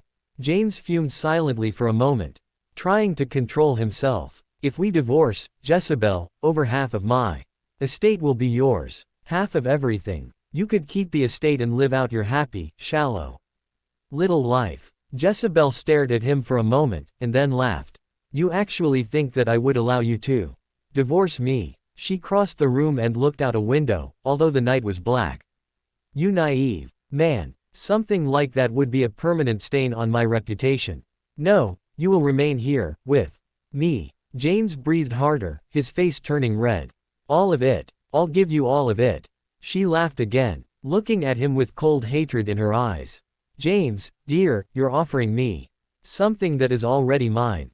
If you die, everything belongs to me." You wouldn't," he said. "How do you think that would look to your precious reputation? Your husband dying under suspicious circumstances. You wouldn't." Jezebel thought for a moment, and then walked up to her husband and placed her hands on his shoulders. "No, dear, you are right. I would never harm you." She smiled sweetly. "But that girl, I'm sure nobody would ever tie someone like me into her untimely demise, would they?" With that, she swept out of the room, leaving James speechless. Jessie awoke with a start. She glanced at her alarm clock, which read 5:37. Someone began banging on her door again, and she pulled on her robe. Dull with sleep. "Hello," she called through the door. "Who is it?" "Jess. It's me." The voice came, desperate. "It's Gary. Let me in." She frowned and unlocked the door, pulling it open. Gary staggered in, supporting a limp and ill-looking Ash. He stumbled, almost buckling under the weight of his friend. Jesse rushed to Ash's side and grabbed his other arm, and helped Gary lay him on the couch. "What happened?" she breathed. "Is he okay?" "Yeah," Gary panted, collapsing onto the couch next to Ash. "Yeah, physically, he's fine. I think he's in some sort of shock." "What happened?" Jesse repeated, kneeling next to the unconscious boy. Gary spoke, his voice pained. There was a bust at the underground meet tonight. They arrested everyone. We were up in the loft. They didn't notice us. And Team Rocket has a hit on us both. Our apartment is being watched." Jesse drew her breath in sharply. "My God. What happened to him?" "Hold on, I'm not done," Gary said, his tone dark. Some kid released his Persian. The damn cops shot it on sight." Did Ash see it?" "Oh, yeah. He saw that beautiful animal spill its guts onto the arena floor. I don't know if he'll recover from this one, it hit him pretty hard." Jessie whimpered quietly, her heart aching. She may not have been able to support Ash in a relationship, but she still cared for him more than she led him to believe. "I'll be right back. I'm going to get him some blankets." Gary nodded, his eyes never leaving his friend's tortured features. The boy stirred, sobbing quietly in his sleep. "No, Pikachu." He reached desperately for his Pokémon as he was carried away. Pikachu. Pie. The little creature threw himself against the bars of the carrier he was locked in. Releasing several bursts of electricity, the rubber-enforced cage absorbed easily. He reached his little paw between the bars toward his trainer. Pikachu. Ash sobbed. "I'm so sorry." Cha, a Pokémon control officer, lifted the cage into the back of a truck as Ash was pushed into the back of a squad car. The look on his beloved Pokémon's face burned into his retinas. Pikachu. Jessie swallowed uncomfortably as the phone rang. It was 7 o'clock, she knew James would be up by now, but she ran over every worst-case scenario in her mind, positive that she would get his wife, or disturb their sleep. On the third ring it was answered. "Good morning, Kojira residence. How may I help you?" the man said, his voice disdainful. "Ah, hello. May I please speak to James Kojira?" she asked, her voice almost betraying her nervousness. "What is this in regards to? Could you just tell him it's important?" "Yes, madam. Hold, please." The phone went dead as Jessie breathed a sigh of relief, thankful that she hadn't been questioned further. A moment later, James picked up. "Hello." He sounded unhappy. James, it's me. There's a problem, Jess." His tone dropped to a whisper. "Jessie, I have to talk to you about." "Not right now," she said, urgency creeping into her tone. "Let me speak first, okay?" "Okay. Some friends of mine, do you know anything about illegal Pokémon battling?" Jessie hesitantly detailed Ash's life story, the trauma he had been through after his arrest and his mother's death, the history behind the underground, and finishing with a recount of the night's raid. Jessie hoped desperately that he wouldn't be too upset to hear of her proximity to the underground. She left out the fact that she occasionally battled, herself, hoping to spare the man some trauma. James was silent throughout her explanation. When she stopped, he paused for a moment before responding. "Okay. What do you need my help with?" Jessie breathed easier, and thought for a moment about how to phrase her request. "Well, they claimed all of the underground trainers' Pokémon. None of them are strong enough to be classified as a lethal weapon, so I don't think they'll euthanize them. But they will sell them off. All those young trainers, the majority of them are between 15 and 20. Imagining all those people with their best friends rip pet out from their hearts. I don't mean to appear greedy, but I'll call in. I'll buy them and keep them here until their trainers can reclaim them." "How long will the trainers be in jail?" Jessie's mind was still spinning from James's willingness to spend that much money on illegal trainers he had never met. I think they'll be in for about 3 months. That's the minimum time, I think. You'll really keep all the Pokémon for them." James paused again for a second. I know how much my Pokémon mean to me. I couldn't imagine them being torn away from me like that." "Yes, I'll do it. But, Jess, I have something I need to say," he sounded infinitely sorrowful, pausing for a moment and taking an audible breath. Why, yes. Is everything okay? No, Jess, everything's not okay. I can't see you anymore. It's for your own good. You can't call here anymore, either. You're not safe. But, James, Jessie stuttered, unable to find words. Her heart plummeted into her stomach. I won't let you. I won't see you hurt because of me, I love you too much for that. I have to go now. He hung up. Jessie felt a numbness creep over her as she stood staring dumbly at the receiver. The noise of a city waking up that drifted on a cool breeze through the opened windows dulled to a white roar, as the buzzing of the dial tone became the focus of her world. It was over. All in all, Jova NNI was in a very good mood as he strolled into his office that morning. Not that you could tell, he still wore the sour, vicious expression that his secretary was so accustomed to. But it didn't matter how he looked, because he felt practically euphoric. He had almost 100 battle-trained Pokémon waiting at the police station for someone to claim them in auction. And very, very few civilians would keep battle-trained Pokémon, for fear of a reprise of that vile and gruesome match that had killed those passive observers and the sport forever. But even if there was a collector out there interested in the underground's claimed Pokémon, Giovanni had an offer cooked up that he knew the officer Jenny in charge couldn't refuse. He sighed happily as he sank into the giant leather chair behind his big, polished mahogany desk and put his feet up on its surface, grabbing the stack of mail as he leaned back. He noticed a note from his secretary in the pile, her sharp, efficient and cold handwriting on white notepad paper. Its red ink standing out from the stack of bills. He scanned the note quickly. No, it couldn't say what he'd thought it had said. He read it again, his brow darkening. Resigned. He should have seen that one coming. The girl was too weak for the team. But he'd never thought she could muster the courage to actually leave. He frowned further, considering carefully his options. He didn't think she would talk, but then, he hadn't thought she would resign. She was a crafty one, all right, and had probably been playing him the entire time, hiding her motives behind a meek and submissive exterior. She would have to be taken care of. Giovanni growled softly, angry for having his perfect morning interrupted. He calmed himself, though, with the thought of the phone call he was about to make. The prospect of it made him almost giddy. He flicked on the vidscreen and dialed the number for the local police. He was positive that the police would sell him the Pokémon without going through the motions of an auction. He had the Vermilion police under his thumb, as well as the Celadon and Viridian branches. The majority of Team Rocket's business was conducted in Celadon, and the site of Giovanni's old Pokémon gym was in Viridian, but he preferred to keep his headquarters out of the way, in Vermilion. He could get to either city fast enough by his personal jet, and he much preferred the quiet seaside city to bustling Celadon or obscure and out-of-the-way Viridian. The vidscreen snapped to life as Officer Jenny answered the phone. Why, good morning, Mr. Giovanni. How is business at Sylph Company? Fine, he mumbled. But I'm not calling about pleasantries, officer. I'd like to inquire about the purchasing of the Pokémon seized in yesterday evening's raid against the Underground.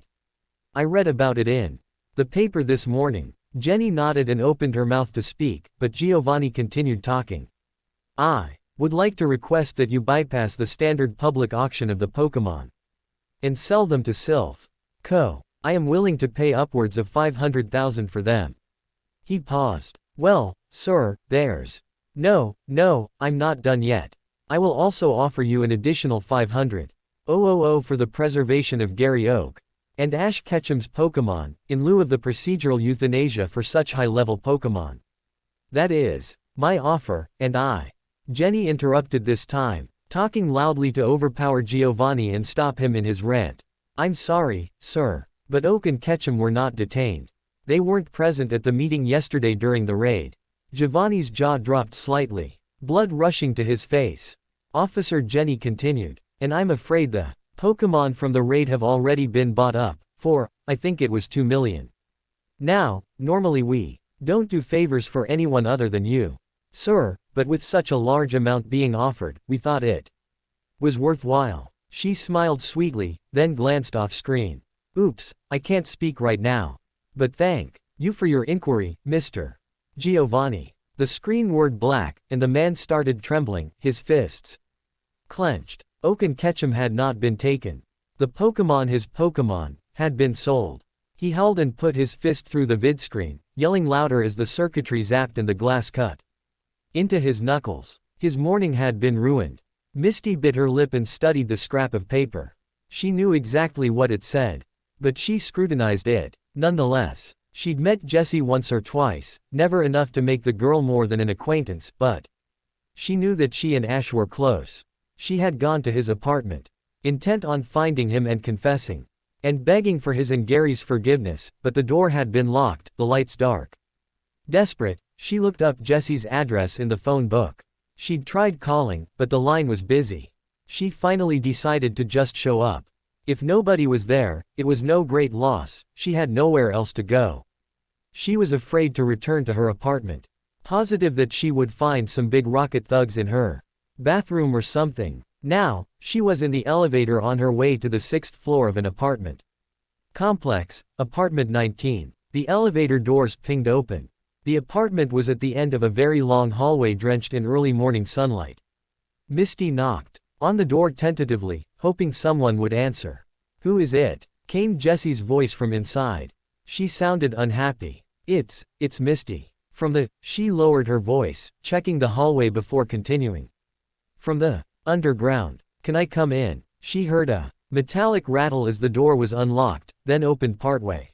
She slipped through the opening and was surprised to find Ash stretched out on the couch, and Gary sprawled over a large chair next to him, both still wrapped in a fitful sleep. "I was looking for those two," she said as Jessie shut and locked the door. Jessie sniffed softly, and Misty looked at her for the first time. Her eyes were red and her face was puffy. Misty blinked uncomfortably. "I'm sorry, did I come at a bad time?" Jessie opened her mouth to speak, but closed it again and simply nodded. "You can stay, if you like," she said, her voice gravelly. Are you okay?" Misty asked uncomfortably. Jessie shook her head and left in the direction of her bedroom, shutting the door behind her. Misty swallowed, hoping that wasn't her fault, too. She turned, startled, as she heard Gary yawning. She stepped into the living room. Gary looked surprised. What are you doing here? How'd you get away last night?" He stood up and quickly crossed the room, startling the slight girl by wrapping his arms around her. "I was out back making a phone call. I hid when I heard the cars coming." She drew back from the hug, studying the tops of her shoes.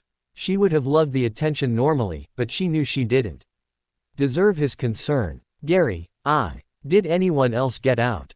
Do you know?" "No, I don't think anyone did. I have to. Wait, I have to wake Ash up. He's gonna want to hear this." He threw himself at the couch, landing on top of his friend. "Hey, Ashy boy, your girlfriend is here to see you." Misty blushed despite her shame. Ash groaned and pushed Gary off of him, sending the boy into a coffee table. "Man, can't you try something nicer to wake me up? Like saying, 'Wake up.' That'd work." Ash sat up on the couch, his face buried in his hands. He finally opened his eyes, and glanced up at Gary, squinting in the sunlight. "What were you talking about?" Gary rolled off the table and pointed over Ash's shoulder. The boy turned around. Misty licked her lips, the prospect of telling the boys the truth becoming harder and harder. "Hi." Ash squinted harder, unsure. How'd you get away?" "I was outside. They didn't see me." Ash sat up, unsure of what to do. Well, I'm glad to know you're safe. Do you still have your Pokémon?" Misty nodded, and pulled her wool jacket back, revealing 6 Pokeballs at her side. Ash mumbled, "Great," quietly, his eyes locking with the girls. They simply stared for a moment, the boy's sad, brown eyes enraptured in the depth of the girls. Gary cleared his throat, and Ash and Misty both blushed furiously. Gary smiled impishly at the two. "I'll go make some coffee. You just stay here." He sauntered to the kitchen, out of view of the couple. As soon as he knew they couldn't see, he did a little victory dance, flashed the V sign to himself in a mirror, and jumped happily into the task of coffee making. "I don't care about the stupid trainers. I want those boys taken care of, and it now. The massive man spat into the phone. He slammed the handset back into the receiver and stormed across his luxurious office. He stomped to the fireplace, flexing his left hand into a fist and swishing a sifter of brandy in the other. He glowered at the low flames that were cracking in the hearth. He had not gotten what he wanted. He had tried legal means. He had tried to handle things legitimately. But the police had disappointed him, had let him down. They had not given him what he wanted. Oak and Ketchum were a threat. When his father ran Team Rocket, one young trainer had completely destroyed the team. It was a long time ago. Giovanni could hardly recall the details. He was just a child at the time, confident in his father's infallibility. When that single trainer had torn the team apart at its seams, his faith in his father had been shattered. He could see the potential in those boys. If he believed in such things as fate or God, he would have said that they were destined to become incredible trainers. But he didn't invest in such petty ideas as those. Success was something to be won, to be conquered. He roared and threw the small glass at the brickwork of the hearth. It exploded into crystalline shards with a satisfying crackle. The alcohol splashed into the fire, sending tendrils of flame spouting up with the newfound fuel. Gary Oak and Ash Ketchum were an inconvenience, a threat to his empire. Giovanni stared at the flames reflecting off the fragments of shattered glass on the floor. They were young and inexperienced, but they had the very real possibility of becoming great. If one of them discovered this, it was only a short time until they worked out the plan that Giovanni himself had lost sleep over for years. A successful, Pokemon-assisted crusade against Team Rocket would work wonders on the public eye. See, they would say, fight against the greater evil. Legalize battle training so we can help you do away with Team Rocket. And, most likely, the public would embrace Oak and Ketchum with enthusiasm. They would have to be taken care of. He needed to find that Misty girl. She would know where they were. His intercom buzzed. Angry at the interruption in his cloud of sullen fury, he stomped back across the room and punched the button on it. Mr. Giovanni, you have a call from Mr. Kozaburo from the field. He says he's found the information you wanted. Shall I put him through? Giovanni grunted to himself. Butch Kozaburo very rarely did things right, but he was the only member of the team not currently on assignment or out of town. Butch had been his last resort. Sure, put him through, he said, thinking that, at the very least, he could yell at the incompetent young man and make himself feel better. The phone bird the announcement of the transfer. Giovanni sank back into his plush executive chair and lifted the receiver. Kozaburo, he said, emptily. I hear you have news for me. Yeah, boss. I found what you wanted. Butch's acidic voice grated against Giovanni's eardrums, making him cringe internally. Good. There was hesitant silence for a moment as Giovanni waited for the man to respond. Nothing came. Well, he asked, hoping to move the conversation along more active lines. Oh, yeah, Butch said. Rustling papers could be heard over the line. Yeah, here it is. The Pokemon were bought up at 7:34 this morning. Paid for on a Mew card belonging to one Mr. James Kojira. Does that help? Giovanni immediately recognized the name. The Kojira family was one of the wealthiest in Kanto. With an estate spanning over 10 miles square, Team Rocket kept files on people with that much money, and the Kojira file stood out for its painful lack of anything significant. They had not established any schools. They had not contributed to the city. They had not funded the harbor renovation. They kept to themselves on their 10-mile estate. So what sparked this sudden interest in the underground seized Pokemon? Giovanni frowned. Boss, is that what you needed? Butch asked nervously. Giovanni got a mental picture of him, shifting uncomfortably from foot to foot, waiting for the reprimand to come. Yes, that's what I was looking for. But, he scanned his mind for any possible connection between the Kojiras and the underground. Licking his lips, he continued. I need something else from you, now, Kozaburo. I still want those Pokemon. You get into the Kojira mansion and bring them to me. Sure, boss. But, won't there be some sort of security? Bypass security. Blow the damned house up. I want those Pokemon. Understand? Alright, I guess. Good. Giovanni hung up the phone. Although the Pokemon were no longer that important since Oaks and Ketchum's weren't included, he felt it was now personal. He wanted those Pokemon, if just for the principle of having them. He always got what he wanted. The day had suddenly turned very cold. Misty pulled her jacket closed and buried her nose in its soft collar. Her mittened hands were quickly numbing despite the thick layer of wool protecting them. She shivered violent Why and cursed Vermilion for being on the sea. Damned unpredictable weather patterns, she thought. Damned ocean. She scowled over the collar of her jacket, scanning the sky. It seemed that the low, oppressive clouds had sprung up out of nowhere, frustrated and pregnant with snow. Vermilion usually didn't get snow this early in the winter. It was mid-November now. It seemed that the weather had me bored with fall and gone straight to the good bits. She stomped her feet on the cracked pavement and shoved her hands into her pockets, leaning out and looking further down the street. The city bus wasn't due for another 5 minutes. But she was impatient and cold. She wanted it here, now. She blinked rapidly, the cold stinging in her eyes. She had decided against admitting her transgressions to the boys. They had been so happy to see her there with all 6 Pokeballs in tow. She shook her head. Maybe it was better that they didn't know. It seemed like Ash already had problems trusting people, and Gary was so protective of him.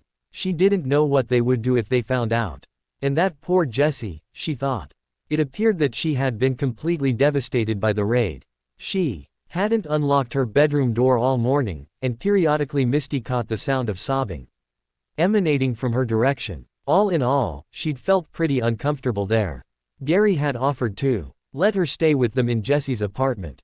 He claimed it was for moral support, but from the way he had raised his eyebrows, and the way that Ash had blushed somewhat furiously and concentrated NTLY on his coffee cup, she had a feeling that there was some innuendo flying about.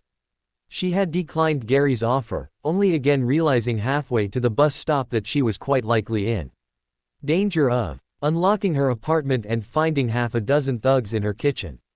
Oh well, she thought. Fate's going to have to save me from this one. She glanced up, checking for the bus again. Instead of a diesel-fueled giant, though, a black van whistled to a stop in front of her. She recognized the make and model, and even the paint job.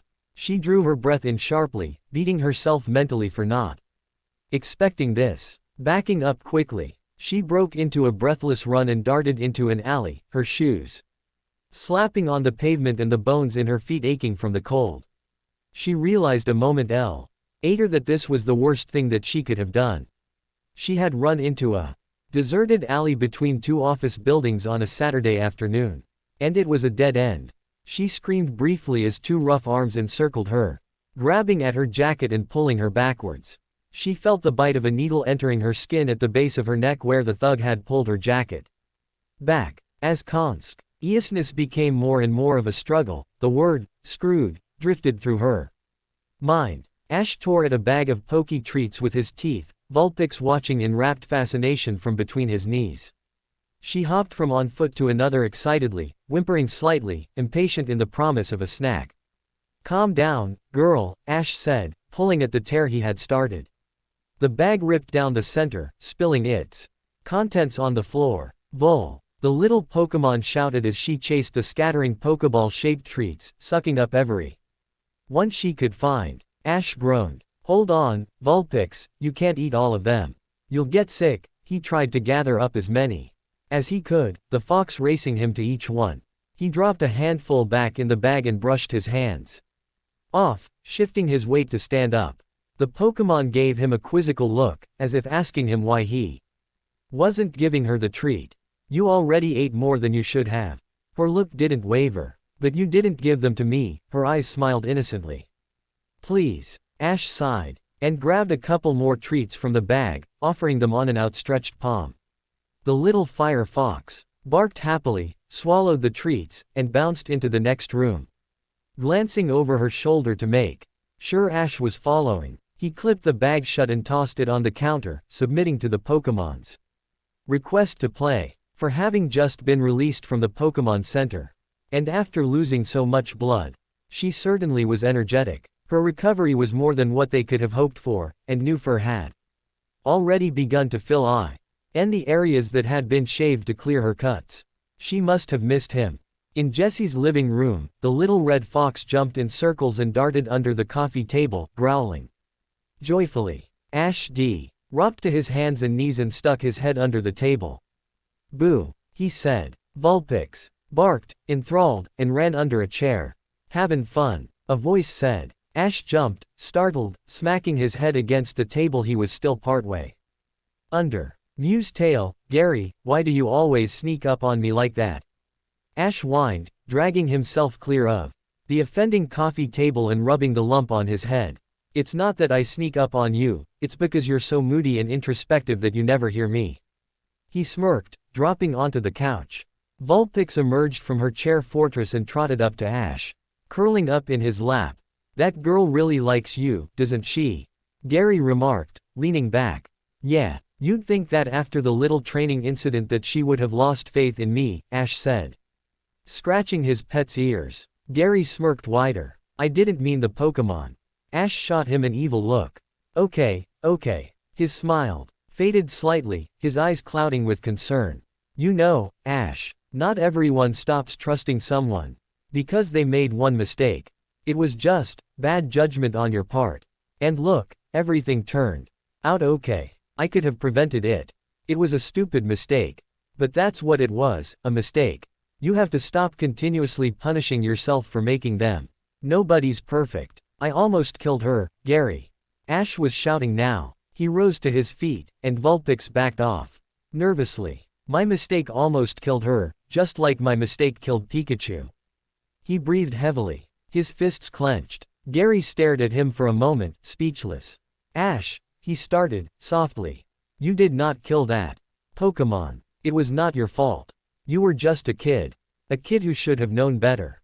I knew the rules, I broke them, and Pikachu paid for it. His tone was sharp and pained, and sown with longing. He squeezed his eyes closed, then started for the door, calling his Vulpix after him. I'm going to go for a walk. I'll be back later. He pulled on his jacket silently and clipped a leash on his Pokemon's collar. The two walked out the door together, the fox's eyes fastened on her master's face. Misty choked her tears back, clenching her jaw. She would not cry. She would not cry. Giovanni sat behind his desk, his face contorted with a rare smile. The scene was painfully familiar. Misty bit her bottom lip as hard as she could chew, sing to concentrate on the pain rather than crying. Her throat felt swollen and raw. I'm very glad you've chosen to be so helpful, Miss Waterflower, the man sneered, reaching in a drawer for a cigar. All said and done, this could have been a messy process. But I see you can view this from the correct point of view. He clipped off the end of the brown cylinder with a shearing sound that sent shivers down Misty's spine. She swallowed hard and took a deep breath, glancing guiltily at the piece of paper that was the antagonist of all of these horrible feelings. Her neat handwriting taunted her, the address dancing on the page. Yes, sir, she said meekly. The big man smiled again, flicking open his lighter. The flint chinked loudly, then sparked up. The dusty, sweet smell of tobacco smo. Kate curled in cloudy fingers from his mouth as he inhaled lazily. Misty cast her vision to her hands again. They were still shaking from the sedatives that had been injected into her. Her neck and shoulder ached from where the liquid had been forced. She hated this job. Ash sat on the end of a breakwall, his feet suspended half a foot above the water level. The cement of the wall was cold and damp, but Ash was too consumed with thought to care much about physical comfort. Self-hatred and pity coursed through his veins, his exhausted mind and body unable to fight off the flood of grief that swelled through him. The water slapped at the wall beneath his feet, breaking the silence of a world anticipating snow. A few random flakes drifted from the heavy clouds, dissolving silently into the water, unnoticed by the waves. Vulpix pushed into Ash's side. Her eyes had not left his face since his outburst in the apartment. She almost seemed to understand. Nuzzling under his arm, the fox whined quietly and rested her chin against his chest. She seemed to feel the tension in him, the fear, the void of loss. Ash's eyes stared blankly at the unbroken horizon.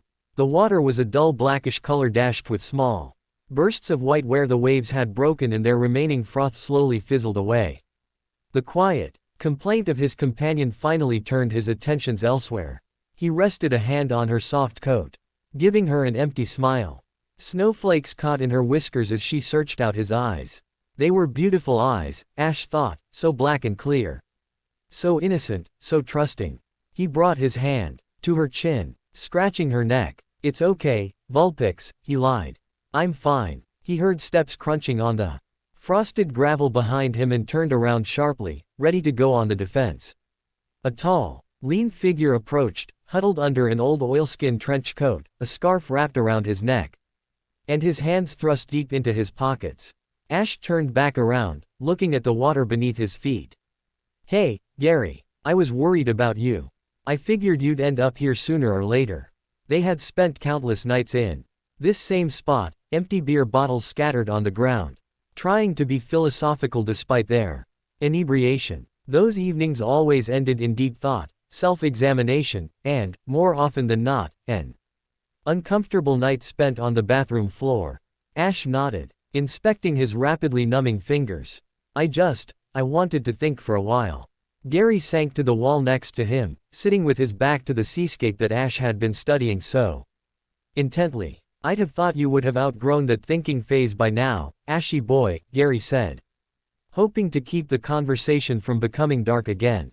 Ash silently pulled a small flask from his pocket, shook it at his friend, and nestled it back in its hiding place. "Ah," Gary said, dryly. "That kind of thinking." Ash responded with an enthusiastic grunt, then looked back out over the water. Gary sighed and looked down at his lap. "Ash, come back to the apartment. It's friggin' freezing. We're wanted by the police and being stalked by Team Rocket. I don't think this is the best place to be right now." He glanced around, watching for dark forms in alleys or the lights of squad cars in the distance. Ash sighed and pulled himself to his feet. "It's kinda cold out here, anyway." Jessie's sulking was interrupted when Hart jumped as she heard something crack against her front door. She unlocked her bedroom door and stuck her head out for a second, then swore softly. The tin wooden door splintered under the weight of a fire axe. The tip of the blade protruded through the sheet of wood for a second, then was pulled back to again crackle through the door. Voices spoke quietly on the handle side of the axe as it rested in the door for a brief moment. A few more blows left a hole large enough for a man's arm to reach through and undo the bolt. The door swung inward with a quiet sigh as 4 pairs of heavy footsteps spread throughout the apartment. "Clear," came a voice from the kitchen. "Nothing in here or the living room." Another set of footsteps approached the closet doors. They creaked open unpleasantly. "Sonifa, nothing here neither." Yet another set of footsteps made their way to the door to Jessie's bedroom.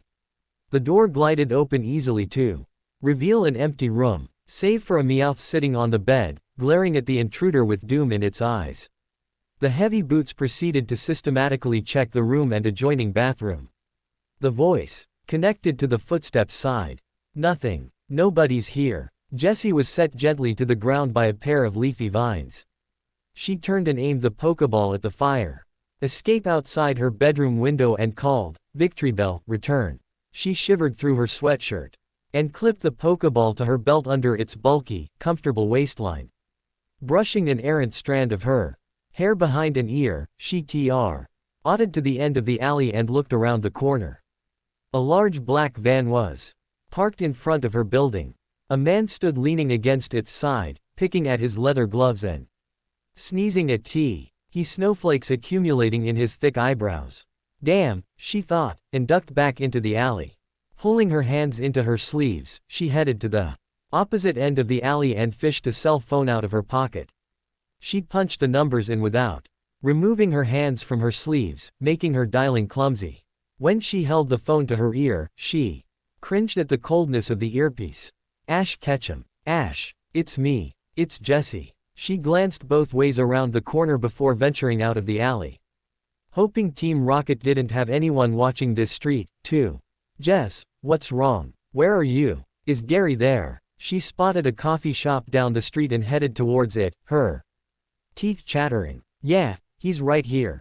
What's going on? Don't go back to the apartment. I just had to climb out the fire escape. Team Rocket knows you were there. Sloshing through the mush of early snow, she trotted across the street, trying not to slip. Breathless, she ducked in the door of the coffee shop and paused, panting softly from the cold. Ash was quiet for a moment. Shit, he breathed. Hold on for a sec. She heard him relay the message to his companion. Impressive, she heard Gary whistle. We're real big-time fugitives now, huh? Ash said something she couldn't make out, then returned to the phone. Are you okay, Jess? Where are you now? She stepped through the door again and glanced at the name painted on the awning. I'm at Maison Fire Stone. Are you guys coming here? Ash said something aside to Gary again, and then, yeah, we'll be there in about 10-15 minutes. Don't go anywhere without us, okay? Okay, she said, sighing, her jaw shaking with cold. She pushed the end button and opened the door to the coffee shop again, desperate for something to warm her hands up. James sat alone in the sunroom, watching as the snow fell and melted on the hot glass. The drops congregated together as they rolled lazily down the windows. The room resounded with a throbbing sort of deafness, something that only seemed to come on when the air, the ground, the world was thick with snow. The flakes came down thick and wet now, clinging to anything they touched. Desperately grasping the sagging branches of the bare, black trees. He sighed and sank further into his chair, his arms crossed over his chest. His vision blurred as his mind flitted from one painful thought to the next, the images leaving him empty and aching for redemption. It was his fault that he felt this way, completely his fault. He couldn't blame it on anyone but himself. He should have never agreed with his parents and married Belle. She was too different from him, too. The words, shallow, and self-obsessed, came to mind very quickly, but he scolded himself and pushed them aside, reaching instead for differently motivated. He tried to stop himself from hating her, tried to focus on the 10 years he had spent happily oblivious. It wasn't her fault she was the way she was. Blame it on society. He kicked at the foot of a coffee table next to him, hating himself. Why had he allowed himself to do this? Didn't he know it was a bad idea? Didn't he realize how much this would screw up Jesse's life? What a ass he had been. He had done the right thing, he knew. There was no way he would see Jesse's life be put in jeopardy over his feelings for her. She should never have been put into that situation in the first place. He should have known better. In the back of his mind, the memories of his parents chided him, laughing at him, jeering his lack of willingness to be society's lapdog. He'd tried to fit in for a while. For 18 years of his life. It had taken Jesse's influence to show him how empty those 18 years had been. What was he living for? For the money. For the sole reason that he was there. He couldn't even call this living, it was more of an oblivious existence shrouded in refusal to recognize the shallowness of the world he was in. He couldn't even keep a picture of her. God, how he missed her. It seemed like years, decades since they'd been together, when it was only last night. Last night. It was a night of dreams, last night. Then came early this morning. And now, here he was, sitting alone in a sunroom so full of dry, compressed heat that it made his eyes itch. He wanted out of his life. He could just leave here, travel, maybe. He'd put that thought out of his mind. Jezebel would never let him go off and travel by himself for long periods of time. It wasn't proper, and if a couple was separated for that long, people started gossiping about the state of their marital bliss. He could just run off, like a child running away from home. That was a bad idea, too. He knew Belle would immediately assume he was off with Jess. And then, his heart started beating faster as he realized that he could take her with him. They could leave this place. Strand Belle in her vicious little world other people's sharp tongues and opinions. They would be happy. He would leave his past in this huge old brick mansion so full of empty, loveless objects purchased only for show. He would leave his family name behind him and be happy for once in his life. He reached for the phone on the coffee table and dialed Jesse's number. They would make plans immediately. Misty sat forlornly in the back of a rocket van. It was one of the first times in quite a while that she had worn the Rocket uniform, and black was not her color. The short-cropped team shirt draped over her white turtleneck, its shish sharp and stubborn shape was very out of place on her small, slender body. She pulled her jacket tighter around her and rested her elbows on her knees and her chin on her hands, idly brushing a strand of her hair behind her ear. Due to her willingness to betray her friends' positions, the boss had decided that she would be of further use to him in the future. He had assigned her guards in case she decided against behaving. One sat on each side of her, sullen and looming, each one roughly twice her size. She shifted uncomfortably, her uniform starched and scratchy against her skin. The inside of the van was dark, the fading light of sunset muted by the thick snowflakes that were playing through the air. The absence of windows on the back 3/4 of the van further dimmed the light, burying the two thugs and the small girl, as well as two more thugs in the seat behind them, in a dirty, cold darkness. The men on either side of her were painfully close, their thick arms folded and their elbows threatening to smash into her ears if a sudden stop was made. She edged forward on her seat, trying to escape their ominous presence. They shot her suspicious glares, and one of them grabbed her arm and pulled her back. She growled and wrestled out of his grasp, crossing her arms and flinging herself back on the seat. The man on her left chuckled a little. Misty felt her face flush. Glancing out one of the front windows, she noticed that they were now in rural Vermilion, not very far from where the Underground's warehouse had been. She wondered what Team Rocket could want here. All there was for several miles were homes and the occasional grocery or convenience store. One of the thugs grumbled something to the other as the van slowed.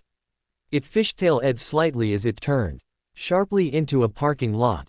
Misty caught a quick glimpse of a sign, and she repressed an audible moan. That bastard, she thought. It had been a horribly busy day. There was a festival next week, a festival centered on a series of Pokémon shows, all combined to become the premier Pokémon show in the world. It was a huge event for any Pokémon breeder, a chance to show off their best and most beautiful, a chance to make a name for their breeding center. Joy smiled weakly as the vidscreen snapped to black. Another transfer of Pokémon was coming through. This had been her entire day. The breeders resending their Pokémon ahead to the center to check them over before the show. The breeders themselves would travel by train, car, or foot. Generally, if one was traveling, Pokémon were sent ahead to the next Pokémon center to prevent the risk of thievery on the trip. There had been over 100 transfers that day, and there were 10 more lined up before the centers. Pokeball transfer systems would shut off for the night. Joy had received around 600 Pokémon since 5 this morning, with over 1,000 sorted and stacked in the walk-in vault from the past few days' transfers. She was grateful that today was the last day they would accept mass transfers, although tomorrow all of those 1,000 Pokémon had to be checked out and health certified. That would be even more work than today had been. Joy groaned as she sank into the chair next to the transfer console for what seemed like the first time today. And she doubted whether she would sleep much tonight, either, due to stress, the ache in her shoulders and legs, and Brock. One could never forget Brock when calculating how much sleep one would get. She could subtract at least an hour or so there. Despite her cheerful and giving disposition, Joy considered killing the next person who spoke to her, or looked at her, or even entered the Pokémon Center. She whimpered quietly and rested her head against the transfer machine, waiting for the next group to come through. She looked up as she heard the doors were open out front. She pulled herself to her feet wearily and trudged towards the front desk, hoping it wasn't an emergency. God willing, it would just be some little kid and a Spearow that needed vaccinations or something. She squeezed her eyes shut for a second before pushing through the doors, and tried to gather up as much patience and pleasantry as she could. Team Rocket very quietly and efficiently spread itself through the hallways of the Pokémon Center. The Nurse Joy was locked in an empty examination room, sedated and limp. There was no one else at the center. The police had not been alerted, the newspapers would not know of the heist until late the next morning when the city noticed its Pokémon Center was not functioning, nor even open. Giovanni smirked, his eyes half closed in contentment, as he stalked towards the vault where the transferred Pokémon were kept. Joy might have left. It opened due to the number of transfers coming through. So she could store the Pokeballs easily. Even if it were locked, it wouldn't be too hard to blast through it. Sure, a few of the Pokeballs, and, respectively, the Pokemon contained within, would be taken out by the explosion, but in the end he would still be left with an entire vault full of very expensive Pokemon. In themselves, they were no use to him. Breeders' show animals were worth a lot of money, but they could not be sold in Kanto for fear of recognition. He believed that, in the end, he would ship the lot of them to Johto and sell them there, if just to keep up appearances. This was not a heist to steal Pokemon, although it held every pretense of being one. This was a foolproof way of luring Oak and Ketchum to him. He turned a corner, the group of thugs following behind him, and saw the vault's door shut and locked. He paused and licked his teeth, then turned. "Where's that Waterflower girl?" "Right here, boss," one of the thugs replied. The group parted and allowed the man through, dragging the girl roughly behind him. Misty stumbled through the crowd, trying to keep her balance as she was pulled along. The thug swung her in front of him and held her arms. Giovanni glanced down at her. She was tiny. In comparison to the large man, her thin, pale arms and neck glowing in contrast to the black rocket uniform. Giovanni rolled a fresh, unlit cigar thoughtfully between his forefinger and thumb, studying her. "You have their number, girl?" "Yes, boss," Misty said through clenched teeth. If she wanted to live through this, she had to cooperate. But that didn't necessarily mean she had to be friendly about it. She tried to reach for her cell phone, but her arms were still held by the thug. She bared her teeth and maneuvered her right foot between the thug's legs. With a swift, sharp kick upward, the man yelped in pain and released his grip on Misty's arms. She took a calm step forward and scrolled through her cell phone's address book. She hated herself for this, but she hated herself for her actions in the past few months anyway. She figured that if she was going to hate herself, she may as well keep herself alive while doing it. The number came up on the phone's little screen. She stared at it for a moment before pushing the send button. Her eyes on the ground, she handed the phone to her boss. The two boys appeared, Gary stalking through the streets as if he were a completely legal, unwanted, upright citizen, and Ash following, glancing nervously behind him. It was characteristic of the two, Jesse thought. Gary not taking the threat of imprisonment, or worse, if Team Rocket got to them first, seriously, and Ash making it out to be even more than it was. Although, she thought, if he's going to overreact, this is certainly an appropriate situation to do so. She stood up as they pushed through the coffee shop's doors and stomped the snow off of their shoes. Ash pushed past Gary, who was brushing snow off of his coat, and buried himself in Jesse's arms. The girl took a step backwards, surprised. Ash seemed to sense her hesitancy, and released her, muttering a half-hearted apology before asking, "Are you okay?" She nodded. Gary shook the last clump of clingy slush from his shoulders and started in, oblivious. "Let's get a back booth," he said, unwinding his scarf and shaking it out. He tucked it back around his neck, continuing, barely glancing at the two awkward forms next to him and starting towards the back of the small restaurant. "We've got some talking to do." Ash rolled his eyes and followed. When Gary was upset, his overbearing and controlling side took the helm. But he often solved problems more quickly and efficiently that way, and for that he was willing to tolerate his friend's personality flaws.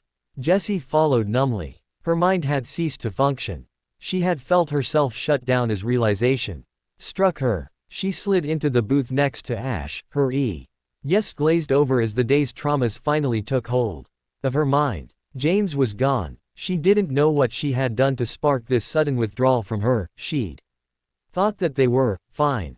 Not fine. Great. Incredible. In love. Together for eternity and longer, if the gods would allow it. And now, she briefly checked into the boy's conversation next to her. Uninterested, she zoned back out. Her apartment. She didn't even have anywhere to sleep.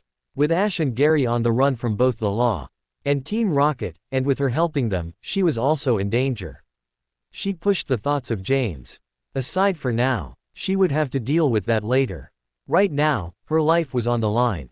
Still dazed, she stared at the front of the coffee shop, at the street outside. In the soft gray light of the late autumn moon, the snow fell thicker, washing the city in a muddy off-white blanket. Ash was poking her arm. She said, looking up. Were you listening, Jess? He asked, looking slightly concerned. Not really, sorry. I was thinking, why? Gary and Ash exchanged a brief glance, and then Gary spoke. You're going to have to get a hotel room. Okay. And use an alias. She blinked, realizing that she must have missed an entire conversation. Oh, okay, I guess. Where are you going? The boys shared another worried look. Gary opened his mouth to speak again when Ash's phone began to ring. The boy looked confused for a moment, and pulled it out of his pocket. He stared at it for a moment, as it rang again, and looked at the other boy, uncertain. Gary nodded slightly. Ash pushed a button and held the phone up to his ear. Hello, Ketchum here. His eyes widened as the voice on the line spoke to him. He was silent for a moment as the voice continued, in a short monologue, and then hung up. Ash held the phone in his hand and stared at it, astounded. His arm began shaking. Gary's commanding, domineering tone completely faded as he watched his friend seemingly dissolve before him. He spoke, quietly, Ash. Who was that? Ash stared at the phone for another moment, and then looked up. Jesse, go to a hotel. I'll call you later. And make sure you're okay. Gary, we have to go. Now. He almost shoved Jesse out of the booth as he forced his way out. He headed for the door of the coffee shop, his companions still staring after him. Gary stood slowly, watching Ash make his way through the restaurant. He glanced at Jesse, his familiar, cocky self returning slowly. Later, he said to her, raising his eyebrows, and trotted after his friend. Jesse sighed. Sometimes it seemed like that boy was only happy if he was in trouble. It was WHO. Gary practically shouted, stopping in his tracks. The people on the sidewalk walking behind him swore quietly and stepped around him, shooting the boy nasty looks. Ash glanced around, his fear returning for a second. He grabbed his friend's arm and dragged him out of the way, into the entrance of an alley. Watch it, Ash whispered fiercely. We're trying to be inconspicuous here. Sorry, the boy said, and lowered his tone. It was Giovanni. The Giovanni. Like, Team Rocket, I'm gonna kill you if you cross me, Giovanni. Ash nodded. Shit, how did he get your number? I didn't ask. He just said. Don't you think that's a little weird, that he'd just have your cell number? Gary, that's not the point. Do you want to hear what he told me or not? Taking Gary's silence as an affirmative, Ash continued. He's at the Pokemon Center out by Route 13. The one all the transfers go through. He's taken over the place. And he said that if we didn't want all those hundreds of Pokemon breeders to lose their best Pokemon that we would get there within an hour. He didn't say why or anything, just to be there. For once, Gary was speechless. Ash spoke again. I don't know how you feel about this, but I don't care if it's a trap or not. I don't want those people to go through what I went through when I'm not going to let him take those Pokemon. I couldn't live with that on my conscience, knowing that I made all those people. I just have to try. I have to at least try. Gary took a deep breath and let it out in a sigh. He lowered his head, thinking. You know I'll go with you, Ketchum, he said, his eyes still on the soggy ground. You don't have to. I can do this by myself. Do what? What are you going to do? Barge in there with a pointed stick? Ash bit his lip and reached up to his belt. He unhooked his single Pokeball and held it in his hand, watching the soft illumination from the street lights pool across its surface. The smooth material reflected his face back up at him. Ash, no, she's not trained. I can feel it, Gary. She understands now. Before, with the accident, she thought it was playing. But she knows now. The boy's eyes never left the Pokeball as he spoke. Gary swallowed hard. He slipped his hand into the pocket of his coat.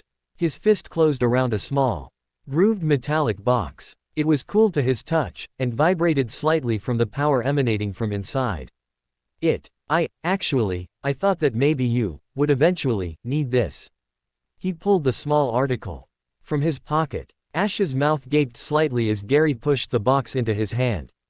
He stared at it for a moment. Is this? It's Fire Blast. I found it last year. I didn't think we'd ever need to use it, though. Ash studied the smooth, polished metal box. On a small, raised, Pokeball-shaped circle in the center, TM. 38 inches was printed. When Pokemon training was outlawed, all TMs that the government could find were destroyed. They were incredibly rare, almost impossible to find on the black market, and when you actually did find one, they were ridiculously expensive. Ash himself had never used a TM, nor even owned one. And for a TM like Fire Blast, the only fire-type TM in all of Kanto, it went unsaid that Gary had paid an incredible amount of money for it. I can't take this. Ash said quietly, holding the TM reverently. You have two. I have 6 high-level Pokemon on my team, Ash, and you have 1 young Vulpix. It's yours. Ash sighed softly, and then held up his Pokeball. Vulpix, he called quietly. The small fox materialized on the ground in front of him, melting the snow around her with the aura of heat she gave off. She looked up at her master, her eyes immediately locking on his, leading the Pokemon behind a row of garbage cans. Ash looked at his friend again. Are you sure you want me to use this? It's yours, Ash. There's very little choice in the matter. She needs a strong move like that, and you don't have the time to bring her level up enough for her to learn one the natural way. Just do it before I change my mind. Ash nodded and knelt by his Pokemon. She looked at him quizzically, cocking her head. He glanced back, up at Gary, who smiled briefly. Taking a deep breath, Ash cracked open the seal on the TM. Little pinpricks of a metallic, glittering substance rained onto the Pokemon's head. The tiny bio-bots flickered alive for a moment, and directed themselves into Vulpix's ear canal. The Pokemon sneezed and shook her head. It seemed almost anticlimactic. There was no spark of lightning, no light bulb illuminating over her head. As the bots quickly and efficiently installed memories of the move to Vulpix's brain, Ash bit his lip and rubbed the Pokemon's head. It's okay, girl. Didn't hurt, did it? The Pokemon sneezed in reply. Ash recalled her to the Pokeball and hooked it into his belt. Come on, Ash. We gotta get going. Don't wanna piss off the leader of the largest crime syndicate in the world, do we? Gary started towards the street. Ash frowned slightly at the now empty box in his hand, his stomach churning. He turned to follow his friend. Butch panted heavily as he trotted the last 20 yards to the house. He'd done all right so far. There were very few security measures in place on the estate, and had that surprised him quite a bit. Usually, people with as much money as the Kojiras were slightly obsessive about security. Reaching the house, he pressed himself against the red brick wall and started edging towards the back. He reached the corner, and checked around it. Clear. This was going incredibly smoothly, especially for him. Generally, Butch's luck was, well, non-existent. He swung himself around the corner of the house, back to the wall, and looked around. He could see very little through the dark and the oppressive sheath of falling snow. He could see a door, though faintly. And it appeared that the light in the alcove above it was burnt out. Perfect. He glanced around once again, and trudged his way through the rapidly accumulating snow. He mounted the few stairs to the door and reached for the doorknob cautiously. If the door was unlocked, he would be officially weirded out. He tried the knob. It clacked beneath his hand, refusing to turn. He sighed in relief and unclipped his lockpick set from his belt. A few minutes later, he stepped into the Kojira mansion. It was dark, almost completely black. He pulled out a penlight and shone it around the room. The light hit expensive, copper pans suspended on racks over a large, attractive counter and range top. The kitchen, he was in the kitchen. It was already 8 o'clock. So, he thought he would be relatively safe from being noticed. Unless the Kojira family was what was it that crazy rich people were called? Eccentric, yes, and didn't start making dinner until after 8. Someone with a house like this probably had a cook, and a maid, and a gardener, and probably a butler, too. Butch shook his head. His flashlight finally illuminated a door. He made his way through the kitchen. There wasn't any light coming from under the door, so it was pretty safe to assume that nobody was on the other side of it. He unholstered his gun anyway, and pushed through the door. The next room was huge, with a long, dark, wood table in the middle of it. Dining room. He approached the next door, which opened out into a darkened hallway. Butch hemmed in thought. Maybe nobody was home. That meant he would have to look for the Pokeballs the old-fashioned way. Or he could just get out his scanner. He unclipped the pocket on his belt that held the little machine. A descendant of the original Pokédex, the Scandex was extremely accurate, extremely small, and extremely expensive. It was designed to locate any Pokémon brainwave patterns, much like the system the older Pokédexes used to identify which Pokémon they were being pointed at. This system was much more refined, though, and could be used to actually pinpoint the location of a Pokémon, even if it was in a Pokéball. Since training was outlawed, there was very little need for a system like the Scandex, so it wasn't publicly released. Giovanni had commissioned the design himself from Sylph Company, the business that Team Rocket had taken over long ago and now used as a sort of front. Butch programmed the scan quickly, and within a few seconds the little computer pinged its reply, 237. Inhabited Pokeballs, 60th. Refeet 10 inches southwest of his current location. He turned in the correct direction and walked slowly, watching the small screen as he went. 54 feet. 41. 30. He glanced up, and noticed he was rapidly approaching a wall. He looked for a door, and found one nearby, and resumed examining the screen. 35 feet west, now. He passed through what appeared to be a grand hall of some kind, with huge staircases cascading down on both sides. He gaped for a moment at the sheer size of the place, then shook his head again. Their damned foyer probably cost more than his apartment. He looked back at the Scandex. It was pointing him towards a door below the left stairway. He made his way across the open space quickly, nervous about being seen. People like this probably had really expensive guns, too. The door led to a small study. It looked like it could have been a cozy place, with a mahogany desk and plump leather chairs, and huge bookshelves lining 3 of the walls. The 4th wall was occupied by a huge fireplace, in front of which was the skin of a Johto Entei. It looked real. Rich people, Butch thought with disgust. Only an insane rich person would keep something like the skin of an incredibly rare legendary Pokémon. Scandex aimed him at the large, ornate desk in the middle of the room. He flicked it off and replaced it in its satchel, and started sifting through the huge drawers in the desk. James shuffled down the stairs in his robe. He'd been trying to call Jessie all day, but she wasn't picking up at home and her cell phone didn't seem to be on. He sulked, a cloud of gloom clinging to him. He'd been excited with the prospect of running away with Jessie, and he was upset that they couldn't leave right away. He wanted to go tonight, wanted to be with her now. He stalked towards his study, hoping to maybe light a fire and look through a book. Something to raise his spirits a little. He sighed as he reached the ground level, absorbed in pity. He stopped short. The light was on in his study. He'd turned it off, he knew it. He was positive. Nobody else appeared to be up. He approached the door slowly, and reached for the knob. Cracking the door open slightly. He peered. Inside, a man was rifling through his desk. A man in a Team Rocket uniform. This was Jezebel's doing, he thought bitterly. He watched the man collect something from his bottom drawer and put them in a small black bag. The Pokémon, James thought absently. So not only did his wife hire someone to go through his stuff, but that someone was taking the liberty of stealing his Pokémon. They weren't even his, and he'd spent a ridiculous amount of money saving them from auction. He gritted his teeth. He briefly considered barging into the room and trying to scare the man off. But he caught a glimpse of the man's holstered gun and thought otherwise. He took a step back from the door, bit his lip, and headed for a phone. If Team Rocket was after him, they would be after Jessie, too. Forget the Pokémon, he had to warn her. He crept through the darkness, glancing over his shoulder at intervals to assure himself there wasn't anyone following him with a gun pointed at his head.